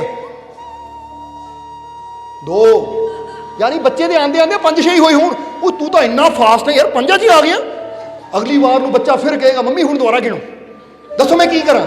ਬੱਚੇ को ਕੰਮ ਕਰਾਉਣ ਦੇ ਤਰੀਕੇ ਨੇ, ਕਿਉਂਕਿ ਕੋਈ ਬੰਦਾ ਕੰਮ ਨਹੀਂ ਕਰਦਾ, ਪਰ ਜਦੋਂ ਚੁਣੌਤੀ ਆਉਂਦੀ ਹੈ ਤਾਂ ਚੁਣੌਤੀ ਨੂੰ ਜਿੱਤਣ ਵਾਸਤੇ ਹਰ ਇੱਕ ਦਾ ਮਨ ਕਰਦਾ ਮੈਂ ਜਿੱਤ ਕੇ ਦਿਖਾਵਾਂ। ਹੁਣ ਤੁਹਾਡੇ ਮੂਹਰੇ ਕੋਈ ਚੈਲੰਜ ਆ ਜਾਵੇ, ਤੁਹਾਡੀ ਕੋਸ਼ਿਸ਼ ਹੁੰਦੀ ਹੈ ਕਿ ਨਹੀਂ, ਜਿੱਤ ਕੇ ਦਿਖਾਵਾਂ, ਮੈਂ ਕਰਕੇ ਦਿਖਾਵਾਂ, ਤਾਂ ਕਿ ਕਿਉਂਕਿ ਜਦੋਂ ਬੰਦਾ ਕੋਈ ਚੈਲੰਜ ਜਿੱਤਦਾ ਹੈ ਨਾ, ਬੰਦੇ ਨੂੰ ਖੁਸ਼ੀ ਹੁੰਦੀ ਹੈ ਆਪਣੇ ਆਪ ਤੇ ਕਿ ਯਾਰ ਮੈਂ ਕੁਝ ਕੀਤਾ। ਇੱਦਾਂ ਹੀ ਜਦੋਂ ਸਾਡੇ ਮੂਹਰੇ ਕੋਈ ਬਿਮਾਰੀ ਆ ਜਾਵੇ ਤਾਂ ਇਹ ਨਾ ਡਰੋ ਹਾਏ ਮੇਰੇ ਤੇ ਬਿਮਾਰੀ ਆ ਗਈ, ਹਾਏ ਬਿਮਾਰੀ ਆ ਗਈ ਹੁਣ ਤਾਂ ਕਰਮਾਂ ਦੀ ਸਜ਼ਾ ਭੋਗਣੀ ਪੈਣੀ ਹੈ। ਨਹੀਂ, ਇਹ ਬਿਮਾਰੀ ਆਈ ਹੈ ਤਾਂ ਕੁਦਰਤ ਨੇ ਇੱਕ ਚੁਣੌਤੀ ਦਿੱਤੀ ਹੈ ਕਿ ਮੈਂ ਤੂੰ ਜਿੱਤ ਸਕਦਾ ਕਿ ਨਹੀਂ। ਇਹ ਬਿਮਾਰੀ ਮੈਨੂੰ ਢਾਂਦੀ ਹੈ ਜਾਂ ਮੈਂ ਮਿਹਨਤ ਕਰਕੇ ਆਪਣੇ ਮਾਲਿਕ ਤੇ ਵਿਸ਼ਵਾਸ ਕਰਕੇ ਬਿਮਾਰੀ ਨੂੰ ਢਾਂਦਾ ਹੈ। ਹੁਣ ਜਿਹੜਾ ਬਿਮਾਰੀ ਨੂੰ ਢਾ ਲੈਂਦਾ ਹੈ, ਇਹਦਾ ਮਤਲਬ ਇਹਦੇ ਮੂਹਰੇ ਚੁਣੌਤੀ ਆਈ ਸੀ ਔਰ ਇਹਨਾਂ ਉਹਨੂੰ ਵਿਨ ਕਰ ਲਿਆ, ਜਿੱਤ ਲਿਆ, ਇਹ ਹੈ ਵਿਨਰ। ਤੁਹਾਡੇ ਮੂਹਰੇ ਗਰੀਬੀ ਆ ਗਈ, ਤੁਹਾਡੇ ਮੂਹਰੇ ਮੁਸੀਬਤ ਆ ਗਈ, ਤੁਹਾਡੇ ਕੰਮ 'ਚ ਕੋਈ ਪ੍ਰੋਬਲਮ ਆ ਗਈ, ਇੱਕ ਚੁਣੌਤੀ ਆਈ ਹੈ, ਹੁਣ ਮੈਂ ਦੇਖਣਾ ਇਹਨੂੰ ਪਾਰ ਮੈਂ ਕਿੱਦਾਂ ਕਰ ਸਕਦਾ ਹਾਂ, ਮੈਨੂੰ ਵਿਨ ਕਿੱਦਾਂ ਕਰ ਸਕਦਾ, ਜਿੱਤ ਕਿੱਦਾਂ ਸਕਦਾ ਮੈਂ। ਜਦੋਂ ਅਸੀਂ ਇਹ ਸੋਚਦੇ ਹਾਂ ਕਿ ਇੱਕ ਚੁਣੌਤੀ ਹੈ ਔਰ ਮੈਂ ਇਹਨੂੰ ਪਾਰ ਕਰਨਾ ਹੈ, ਇਹਨੂੰ ਜਿੱਤਣਾ ਹੈ, ਤਾਂ ਤੁਹਾਡਾ ਦਿਮਾਗ ਰਸਤੇ ਲੱਭਣੇ ਸ਼ੁਰੂ ਕਰ ਦਿੰਦਾ ਹੈ ਕਿ ਕਿੱਦਾਂ ਜਿੱਤਾਂ ਮੈਂ ਇਹਨੂੰ। ਸਮਝ ਆ ਰਹੀ ਕਿ ਨਹੀਂ। ਪਰ ਜਦੋਂ ਅਸੀਂ ਮੰਨ ਲੈਂਦੇ ਹਾਂ ਇਹ ਤਾਂ ਮੇਰੇ ਕਰਮਾਂ ਦੀ ਸਜ਼ਾ ਆ, ਇਹ ਤਾਂ ਮੇਰੇ ਕਰਮ ਹੀ ਆ, ਤਾਂ ਫਿਰ ਬੰਦੇ ਦਾ ਦਿਮਾਗ ਕਹਿੰਦਾ ਕਰਮਾਂ ਦੀ ਤਾਂ ਭੋਗ ਭਾਈ, ਹੁਣ ਨਿਕਲਣ ਦਾ ਰਸਤਾ ਤਾਂ ਕੋਈ। ਹੁਣ ਕਰਮ ਪਤਾ ਨਹੀਂ 10 ਸਾਲ ਘੱਟ ਬਾਅਦ ਘੱਟ ਹੋਣੇ ਆ, 20 ਸਾਲ ਬਾਅਦ ਘੱਟ ਹੋਣੇ ਆ, 30 ਸਾਲ ਬਾਅਦ ਘੱਟ ਹੋਣੇ ਆ।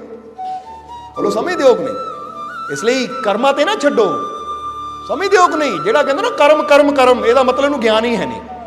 ਔਰ ਜਿਹੜਾ ਇਹ ਮੰਨਦਾ ਹੈ ਇਹ ਚੁਣੌਤੀਆਂ ਹੈ, ਇਹ ਟਾਰਗੇਟ ਦਿੱਤੇ ਕੁਦਰਤ ਨੇ ਤਾਂ ਕਿ ਮੈਂ ਹੋਰ ਮਜ਼ਬੂਤ ਹੋ ਸਕਾਂ, ਹੋਰ ਸ਼ਕਤੀਸ਼ਾਲੀ ਹੋ ਸਕਾਂ, ਹੋਰ ਮੇਰੇ ਅੰਦਰ ਨਿਖਾਰ ਆਵੇ।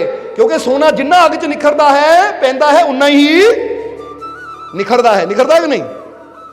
ये 22 कैरेट है ना, ਉਹਨੂੰ ਅੱਗ 'ਚ ਪਾ ਦਿਓ 24 ਹੋ ਕੇ ਨਿਕਲੇਗਾ। ਸਮਝਦੇ, ਜੋ ਵਿਅਰਥ ਹੈ ਸੜ ਜਾਏਗਾ, ਜੋ अर्थ है जो असली है रह जाएगा। इसी अपने अंदर अर्थ बनाओ, अपनी शक्ति ਨੂੰ ਪਹਿਚਾਨੋ ਕਿ ਚੁਣੌਤੀਆਂ ਮੇਰੇ ਮੂਹਰੇ ਆਣਗੀਆਂ ਤਾਂ ਮੈਂ ਇਹਨਾਂ ਦਾ ਸਾਹਮਣਾ ਕਰਨਾ, ਜਿੱਤਣਾ, ਮੈਂ ਇਸ ਤੋਂ ਵਿਨ ਕਰਨਾ ਹੈ। ਹੁਣ ਕਿਸੇ ਬੰਦੇ ਦੇ ਜੀਵਨ ਦੇ ਵਿੱਚ ਡੈਥ ਹੋ ਜਾਂਦੀ ਕਿਸੇ ਦੀ, ਉਹ ਸੋਚੋ ਕੁਦਰਤ ਨੇ ਚੁਣੌਤੀ ਦਿੱਤੀ, ਹੁਣ ਮੈਂ ਇਹਨਾਂ ਹਾਲਾਤਾਂ 'ਚੋਂ ਕਿੱਦਾਂ ਨਿਕਲ ਸਕਦਾ ਹਾਂ, ਕਿੱਦਾਂ ਮੈਂ ਸਾਹਮਣਾ ਕਰ ਸਕਦਾ ਹਾਂ। ਇਹ ਹੁਣ ਮੈਂ ਇਹ ਚੁਣੌਤੀ ਨੂੰ ਪਾਰ ਕਰਕੇ ਜਾਣਾ ਹੈ, ਕਿਉਂਕਿ ਜ਼ਿੰਦਗੀ ਤਾਂ ਚੱਲਦੀ ਰਹਿਣੀ ਹੈ, ਕਿਸੇ ਨੇ ਮੌਤ ਨਾ ਰੁਕਣੀ ਨਹੀਂ ਹੈ, ਕਿਸੇ ਨੁਕਸਾਨ ਨਾ ਰੁਕਣੀ ਨਹੀਂ ਹੈ। ਫਰਜ਼ ਕਰੋ ਤੁਹਾਡੀ ਗੱਡੀ ਦਾ ਕੋਈ ਐਕਸੀਡੈਂਟ ਹੁੰਦਾ ਹੈ ਜਾਂ ਕਿਤੇ ਪੈਸੇ ਦਾ ਨੁਕਸਾਨ ਹੁੰਦਾ ਜਾਂ ਕਿਸੇ ਦੀ ਡੈਥ ਹੋ ਜਾਂਦੀ ਹੈ, ਤਾਂ ਕੀ ਤੁਹਾਡੀ ਜ਼ਿੰਦਗੀ ਰੁਕ ਜਾਣੀ ਹੈ? ਨਹੀਂ, ਜ਼ਿੰਦਗੀ ਚੱਲਣੀ ਹੈ। ਪਰ ਜੇ ਹੁਣ ਮੰਨ ਲਈਏ ਹਾਏ ਮੇਰੇ ਨਾਲ ਕਿਉਂ ਹੋਇਆ, ਮੇਰੇ ਕਰਮਾਂ ਦੀ ਸਜ਼ਾ ਮਿਲ ਰਹੀ ਹੈ, ਤਾਂ ਸਾਰੀ ਜ਼ਿੰਦਗੀ ਆਪਣੇ ਆਪ ਨੂੰ ਦੋਸ਼ ਦਿੰਦੇ ਰਹੋਗੇ।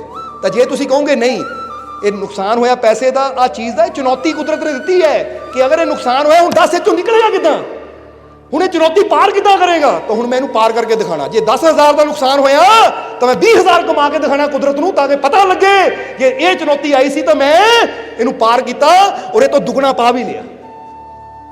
ਸਮਝਦੇ ਹੋ ਕਿ ਨਹੀਂ। ਜੋ ਸਮਝਾਉਣਾ ਚਾਹੁੰਦੇ ਆ, ਕਾਸ਼ ਤੁਸੀਂ ਸਮਝ ਸਕੋ ਤਾਂ ਤੁਹਾਡੇ ਜੀਵਨ ਦੀਆਂ ਪਰੇਸ਼ਾਨੀਆਂ ਖਤਮ ਹੋ ਜਾਣ। ਇਹਨੂੰ ਚੁਣੌਤੀ ਸਮਝੋ। ਅੱਜ ਜੀਵਨ 'ਚ ਜੋ ਵੀ ਹੈ ਨਾ, ਕਿਸੇ ਨੂੰ ਸ਼ੂਗਰ ਹੈ, ਇੱਕ ਚੁਣੌਤੀ ਹੈ। ਹੁਣ ਮੈਂ ਜਿੱਤਣਾ ਆ, ਇਹ ਚੁਣੌਤੀ ਆਈ ਹੈ ਤਾਂ ਆਪਣੀ ਡਾਈਟ ਤੇ ਕੰਟਰੋਲ ਕਰਕੇ ਕੁਝ ਮਿਹਨਤ ਇਦਾਂ ਦੀ ਕਰਨੀ ਹੈ, ਇਹ ਤੋਂ ਪਾਰ ਜਾ ਕੇ ਦਿਖਾਣਾ, ਤਾਂ ਕਿ ਕੱਲ ਨੂੰ ਡਾਕਟਰ ਕਹਿਣ ਉਹ ਤੇਰੀ ਸ਼ੂਗਰ ਤਾਂ ਨਾਰਮਲ ਹੋ ਗਈ। ਇਹਦਾ ਮਤਲਬ ਇੱਕ ਪ੍ਰੋਬਲਮ ਆਈ ਸੀ ਤਾਂ ਮੈਂ ਉਹਨੂੰ ਜਿੱਤ ਲਿਆ। ਅੱਜ ਮੇਰੇ ਜੀਵਨ 'ਚ ਕੋਈ ਪਰੇਸ਼ਾਨੀ ਹੈ ਕਿਸੇ ਕਿਸਮ ਦੀ ਵੀ, ਉਹਨੂੰ ਪਰੇਸ਼ਾਨੀ ਨਾ ਸਮਝੋ, ਕਰਮਾਂ ਦੀ ਮਾਰ ਨਾ ਸਮਝੋ। ਕਿਉਂਕਿ ਬਹੁਤ ਸੰਤ ਫਕੀਰ ਗੁਰੂ ਇਦਾਂ ਦੇ ਜਿਹੜੇ ਕਹਿੰਦੇ ਕਰਮ ਹੈ ਤੇਰੇ, ਇਹ ਦੁੱਖ ਭੋਗਣੇ ਹੀ ਪੈਣੇ। ਅਸੀਂ ਕਹਿੰਦੇ ਨਹੀਂ, ਕਰਮ ਕੁਰਮ ਕੁਝ ਵੀ ਨਹੀਂ ਹੈ। ਸਮਝਦੇ ਹੋ ਕਿ ਨਹੀਂ? ਇਹ ਚੁਣੌਤੀਆਂ ਕੁਦਰਤ ਦਿੰਦੀ ਹੈ ਤਾਂ ਕਿ ਤੁਸੀਂ ਆਪਣੇ ਜੀਵਨ ਨੂੰ ਬਿਹਤਰ ਬਣਾ ਸਕੋ, ਆਪਣੇ ਜੀਵਨ ਨੂੰ ਅੱਛਾ ਬਣਾ ਸਕੋ। ਅਗਰ ਅੱਜ ਤੁਹਾਡੇ ਜੀਵਨ 'ਚ ਕੋਈ ਵੀ ਪ੍ਰੋਬਲਮ ਹੈ, ਕਰਮ ਨਹੀਂ, ਮੌਕਾ ਹੈ। ਕੋਈ ਕਹਿੰਦਾ ਮੇਰੇ ਬੱਚੇ ਛੱਡ ਕੇ ਚਲੇ ਗਏ, ਉਹ ਕੁਦਰਤ ਮੌਕਾ ਦੇ ਰਹੀ ਹੈ ਕਿ ਬੱਚਿਆਂ ਦੇ ਮੁਹਤਾਜ ਨਾ ਰਵੇਂ। ਤੂੰ ਆਪਣੇ ਪੈਰਾਂ ਤੇ ਖੜ, ਆਪਣੇ ਆਪ ਨੂੰ ਮਜ਼ਬੂਤ ਬਣਾ, ਤਾਂ ਕਿ ਤੂੰ 100 ਸਾਲ ਦਾ ਵੀ ਹੋ ਜਾਵੇ ਤਾਂ ਤੈਨੂੰ ਕਿਸੇ ਦੀ ਜ਼ਰੂਰਤ ਨਾ ਹੋਵੇ, ਆਪ ਚੱਲ ਸਕੇ। ਇਹ ਕੁਦਰਤ ਮੌਕਾ ਦੇ ਰਹੀ ਹੈ। ਇੱਕ ਬੰਦਾ ਕਹਿੰਦਾ ਮੈਂ ਵਿਸਾਖੀਆਂ ਲੈ ਕੇ ਤੁਰਦਾ, ਮੇਰੀ ਵਿਸਾਖੀ ਟੁੱਟ ਗਈ। ਕੀ ਪਤਾ ਕੁਦਰਤ ਇਸ਼ਾਰਾ ਕਰ ਰਹੀ ਹੈ ਕਿ ਹੁਣ ਤੈਨੂੰ ਵਿਸਾਖੀਆਂ ਦੀ ਜ਼ਰੂਰਤ ਹੀ ਨਹੀਂ ਹੈ। ਜੇ ਟੁੱਟੇਗੀ ਤਾਂ ਹੀ ਉੱਦਾਂ ਚੱਲਣ ਦੀ ਕੋਸ਼ਿਸ਼ ਕਰੇਗਾ, ਇਸ ਲਈ ਇੱਦਾਂ ਹੀ ਚੱਲਣ ਦੀ ਕੋਸ਼ਿਸ਼ ਕਰ। ਤਾਂ ਕਈ ਵਾਰ ਇੱਦਾਂ ਚੱਲਦਿਆਂ ਚੱਲਦਿਆਂ ਬੰਦਾ ਵਿਸਾਖੀਆਂ ਤੋਂ ਮੁਕਤ ਹੋ ਜਾਂਦਾ, ਸਹਾਰਿਆਂ ਤੋਂ ਹੀ ਮੁਕਤ ਹੋ ਜਾਂਦਾ ਹੈ। ਜ਼ਰਾ ਸਮਝਣ ਦੀ ਕੋਸ਼ਿਸ਼ ਕਰੋ। ਅਸੀਂ ਕੀ ਕਰ ਲੈਂਦੇ ਆ, ਮੇਰਾ ਪਤੀ ਇਦਾਂ ਕਰਦਾ, ਮੇਰੇ ਬੱਚੇ ਇਦਾਂ ਕਰਦੇ, ਮੇਰੇ ਰਿਸ਼ਤੇਦਾਰ ਇਦਾਂ ਕਰਦੇ, ਹਾਏ ਇਹ ਤਾਂ ਮੇਰੇ ਕਰਮਾਂ ਦਾ ਫਲ ਮਿਲ ਰਿਹਾ ਹੈ, ਇਹ ਮੇਰੇ ਜੀਵਨ ਦੁੱਖ। ਉਹ ਨਹੀਂ, ਕੁਦਰਤ ਸਾਨੂੰ ਮਜ਼ਬੂਤ ਬਣਾਉਣਾ ਚਾਹੁੰਦੀ ਹੈ। ਕੁਦਰਤ ਸਾਨੂੰ ਮਜ਼ਬੂਤ ਬਣਾਉਣਾ ਚਾਹੁੰਦੀ ਹੈ ਤਾਂ ਕਿ ਅਸੀਂ ਦੁਨੀਆ ਦੇ ਸਹਾਰੇ ਤੇ ਨਹੀਂ, ਆਪਣੇ ਮਾਲਿਕ ਦੇ ਵਿਸ਼ਵਾਸ ਤੇ ਚੱਲੀਏ ਕਿ ਜਿਹੜਾ ਉੱਥੇ ਮੈਨੂੰ ਸੰਭਾਲ ਸਕਦਾ ਜਿੱਥੇ ਮੈਂ ਕੁਝ ਵੀ ਨਹੀਂ ਸੀ ਮਾਂ ਦੇ ਗਰਭ 'ਚ, ਤਾਂ ਹੁਣ ਤਾਂ ਮੈਨੂੰ ਮਾਲਿਕ ਨੇ ਸਭ ਕੁਝ ਬਣਾਇਆ ਹੈ। ਮੈਨੂੰ ਵਿਸ਼ਵਾਸ ਹੈ ਹੁਣ ਵੀ ਮੈਨੂੰ ਸੰਭਾਲੇਗਾ ਔਰ ਮੈਨੂੰ ਕਾਮਯਾਬੀ ਵੀ ਦੇਗਾ। ਇਹ ਵਿਸ਼ਵਾਸ ਰੱਖੋ। ਇਹਨੂੰ ਕਹਿੰਦੇ ਰਹਿਮੇ ਮਾਤਰ, ਬਿਸਮਿਲ੍ਲਾ ਰਹਿਮਾਨੇ ਰਹੀਮ, ਕਿ ਸ਼ੁਰੂ ਹੁੰਦਾ ਹੈ ਪਰਮਾਤਮਾ ਦਾ ਕਰਮ ਜਦੋਂ ਅਸੀਂ ਮਾਂ ਦੇ ਰਹਿਮ 'ਚ ਹੁੰਦੇ ਹਾਂ। ਰਹਿਮ ਯਾਨੀ ਕੋਖ 'ਚ ਹੁੰਦੇ ਹਾਂ, ਉੱਥੋਂ ਹੀ ਤਾਂ ਸ਼ੁਰੂਆਤ ਹੁੰਦੀ ਹੈ। ਉਹ ਕਿਰਪਾਲੂ ਦਿਆਲੂ ਉੱਥੇ ਸਾਡੀਆਂ ਸਾਰੀਆਂ ਜ਼ਰੂਰਤਾਂ ਪੂਰੀਆਂ ਕਰਦਾ ਹੈ, ਉਹ ਉੱਥੇ ਸਾਡਾ ਧਿਆਨ ਰੱਖਦਾ ਹੈ। ਤਾਂ ਹੁਣ ਵਿਸ਼ਵਾਸ ਰੱਖੋ, ਜਿਹੜਾ ਉੱਥੇ ਰੱਖ ਸਕਦਾ ਇੱਥੇ ਵੀ ਜ਼ਰੂਰ ਰੱਖੇਗਾ। ਇਸ ਲਈ ਖਾਬ ਦੇਖੋ, ਪਰ ਇਦਾਂ ਨਹੀਂ ਕਿ ਮੈਂ ਖਾਬ ਦੇਖ ਰਿਹਾ ਕੋਈ ਮੇਰੀ ਹੈਲਪ ਕਰੇਗਾ, ਕੋਈ ਮੇਰੀ ਮਦਦ ਕਰੇਗਾ, ਆ ਮੇਰੀ ਲੋਟਰੀ ਨਿਕਲੇਗੀ। ਹੁਣ ਨਾ ਲੋਟਰੀ ਨਿਕਲੇ ਤਾਂ ਨਾ ਤੂੰ ਜੀਵਨ 'ਚ ਕਾਮਯਾਬ ਹੋਵੇਂ। ਪਰ ਜਿਹੜਾ ਵਿਸ਼ਵਾਸ ਰੱਖਦਾ ਮੈਂ ਖਾਬ ਦੇਖ ਰਿਹਾ ਹਾਂ, ਆਹ ਚੀਜ਼ ਮਿਲ ਰਹੀ ਹੈ। ਭਾਈ ਕਿੱਦਾਂ ਮਿਲ ਰਹੀ ਹੈ? ਕੋਈ ਕਹਿੰਦਾ ਮੈਂ ਦੇਖ ਰਿਹਾ ਇਦਾਂ ਮਿਲ ਰਹੀ, ਲੋਟਰੀ ਜਿੱਤ ਲਈ ਮੈਂ ਤਾਂ ਮਿਲ ਰਹੀ ਹੈ, ਫਲਾਣੇ ਰਿਸ਼ਤੇਦਾਰ ਨੇ ਮਦਦ ਕੀਤੀ ਤਾਂ ਮਿਲ ਰਹੀ ਹੈ। ਤੇ ਇੱਕ ਕਹਿੰਦਾ ਹੈ ਮੈਂ ਖਾਬ ਦੇਖ ਰਿਹਾ, ਕਿੱਦਾਂ ਮਿਲ ਰਹੀ ਹੈ? ਇਹ ਮਿਲ ਰਹੀ ਹੈ ਕਿਉਂਕਿ ਮੇਰਾ ਮਾਲਿਕ ਮੇਰੇ ਨਾਲ ਹੈ, ਮੈਨੂੰ ਆਪਣੇ ਮਾਲਿਕ ਤੇ ਵਿਸ਼ਵਾਸ ਹੈ, ਮੈਂ ਮਿਹਨਤ ਕਰੂੰਗਾ ਔਰ ਇਹ ਚੀਜ਼ ਮੈਨੂੰ ਮਿਲੇਗੀ ਵੀ ਜ਼ਰੂਰ। ਇਹਨੂੰ ਕਹਿੰਦੇ ਆਪਣੇ ਮਾਲਿਕ ਤੇ ਯਕੀਨ। ਸੋ ਸਮਝ ਆ ਗਈ ਕਿ ਨਹੀਂ? ਅੱਜ ਤੋਂ ਕਰਮ ਕਹਿਣਾ ਬੰਦ ਕਰੋ, ਚੁਣੌਤੀ ਸਮਝੋ। ਜੋ ਮੇਰੇ ਜੀਵਨ 'ਚ ਆ ਰਿਹਾ ਇੱਕ ਮੇਰੇ ਵਾਸਤੇ ਚੁਣੌਤੀ ਹੈ, ਇਹਨੂੰ ਮੈਂ ਪਾਰ ਕਰਨਾ।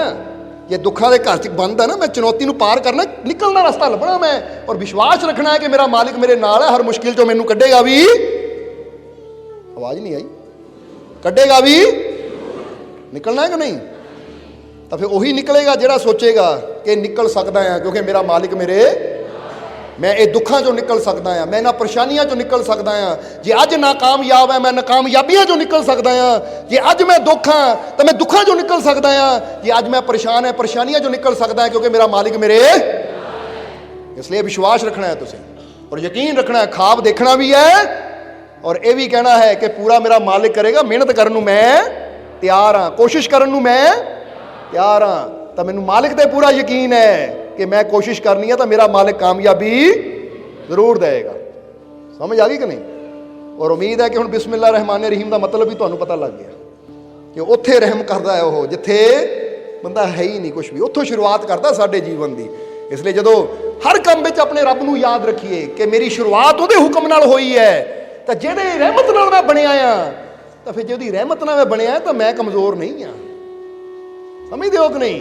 ਕਿਉਂਕਿ ਜਿਸ ਦੇ ਰਹਿਮ ਨਾਲ ਮੈਂ ਬਣਿਆ ਉਹ ਹਰ ਜਗ੍ਹਾ ਮੇਰੇ ਨਾਲ ਹੈ ਔਰ ਉਹ ਇੰਨਾ ਸ਼ਕਤੀਸ਼ਾਲੀ ਹੈ ਕਿ ਹਰ ਮੁਸ਼ਕਿਲ 'ਚੋਂ ਮੈਨੂੰ ਬਚਾ ਸਕਦਾ ਹੈ, ਹਰ ਮੁਸ਼ਕਿਲ 'ਚੋਂ ਮੈਨੂੰ ਕੱਢ ਸਕਦਾ ਹੈ ਔਰ ਮੇਰੀਆਂ ਸਾਰੀਆਂ ਜ਼ਰੂਰਤਾਂ ਨੂੰ, ਮੇਰੇ ਸਾਰੇ ਸੁਪਨਿਆਂ ਨੂੰ, ਮੇਰੇ ਸਾਰੇ ਖਾਬਾਂ ਨੂੰ ਪੂਰਾ ਕਰ ਸਕਦਾ ਹੈ।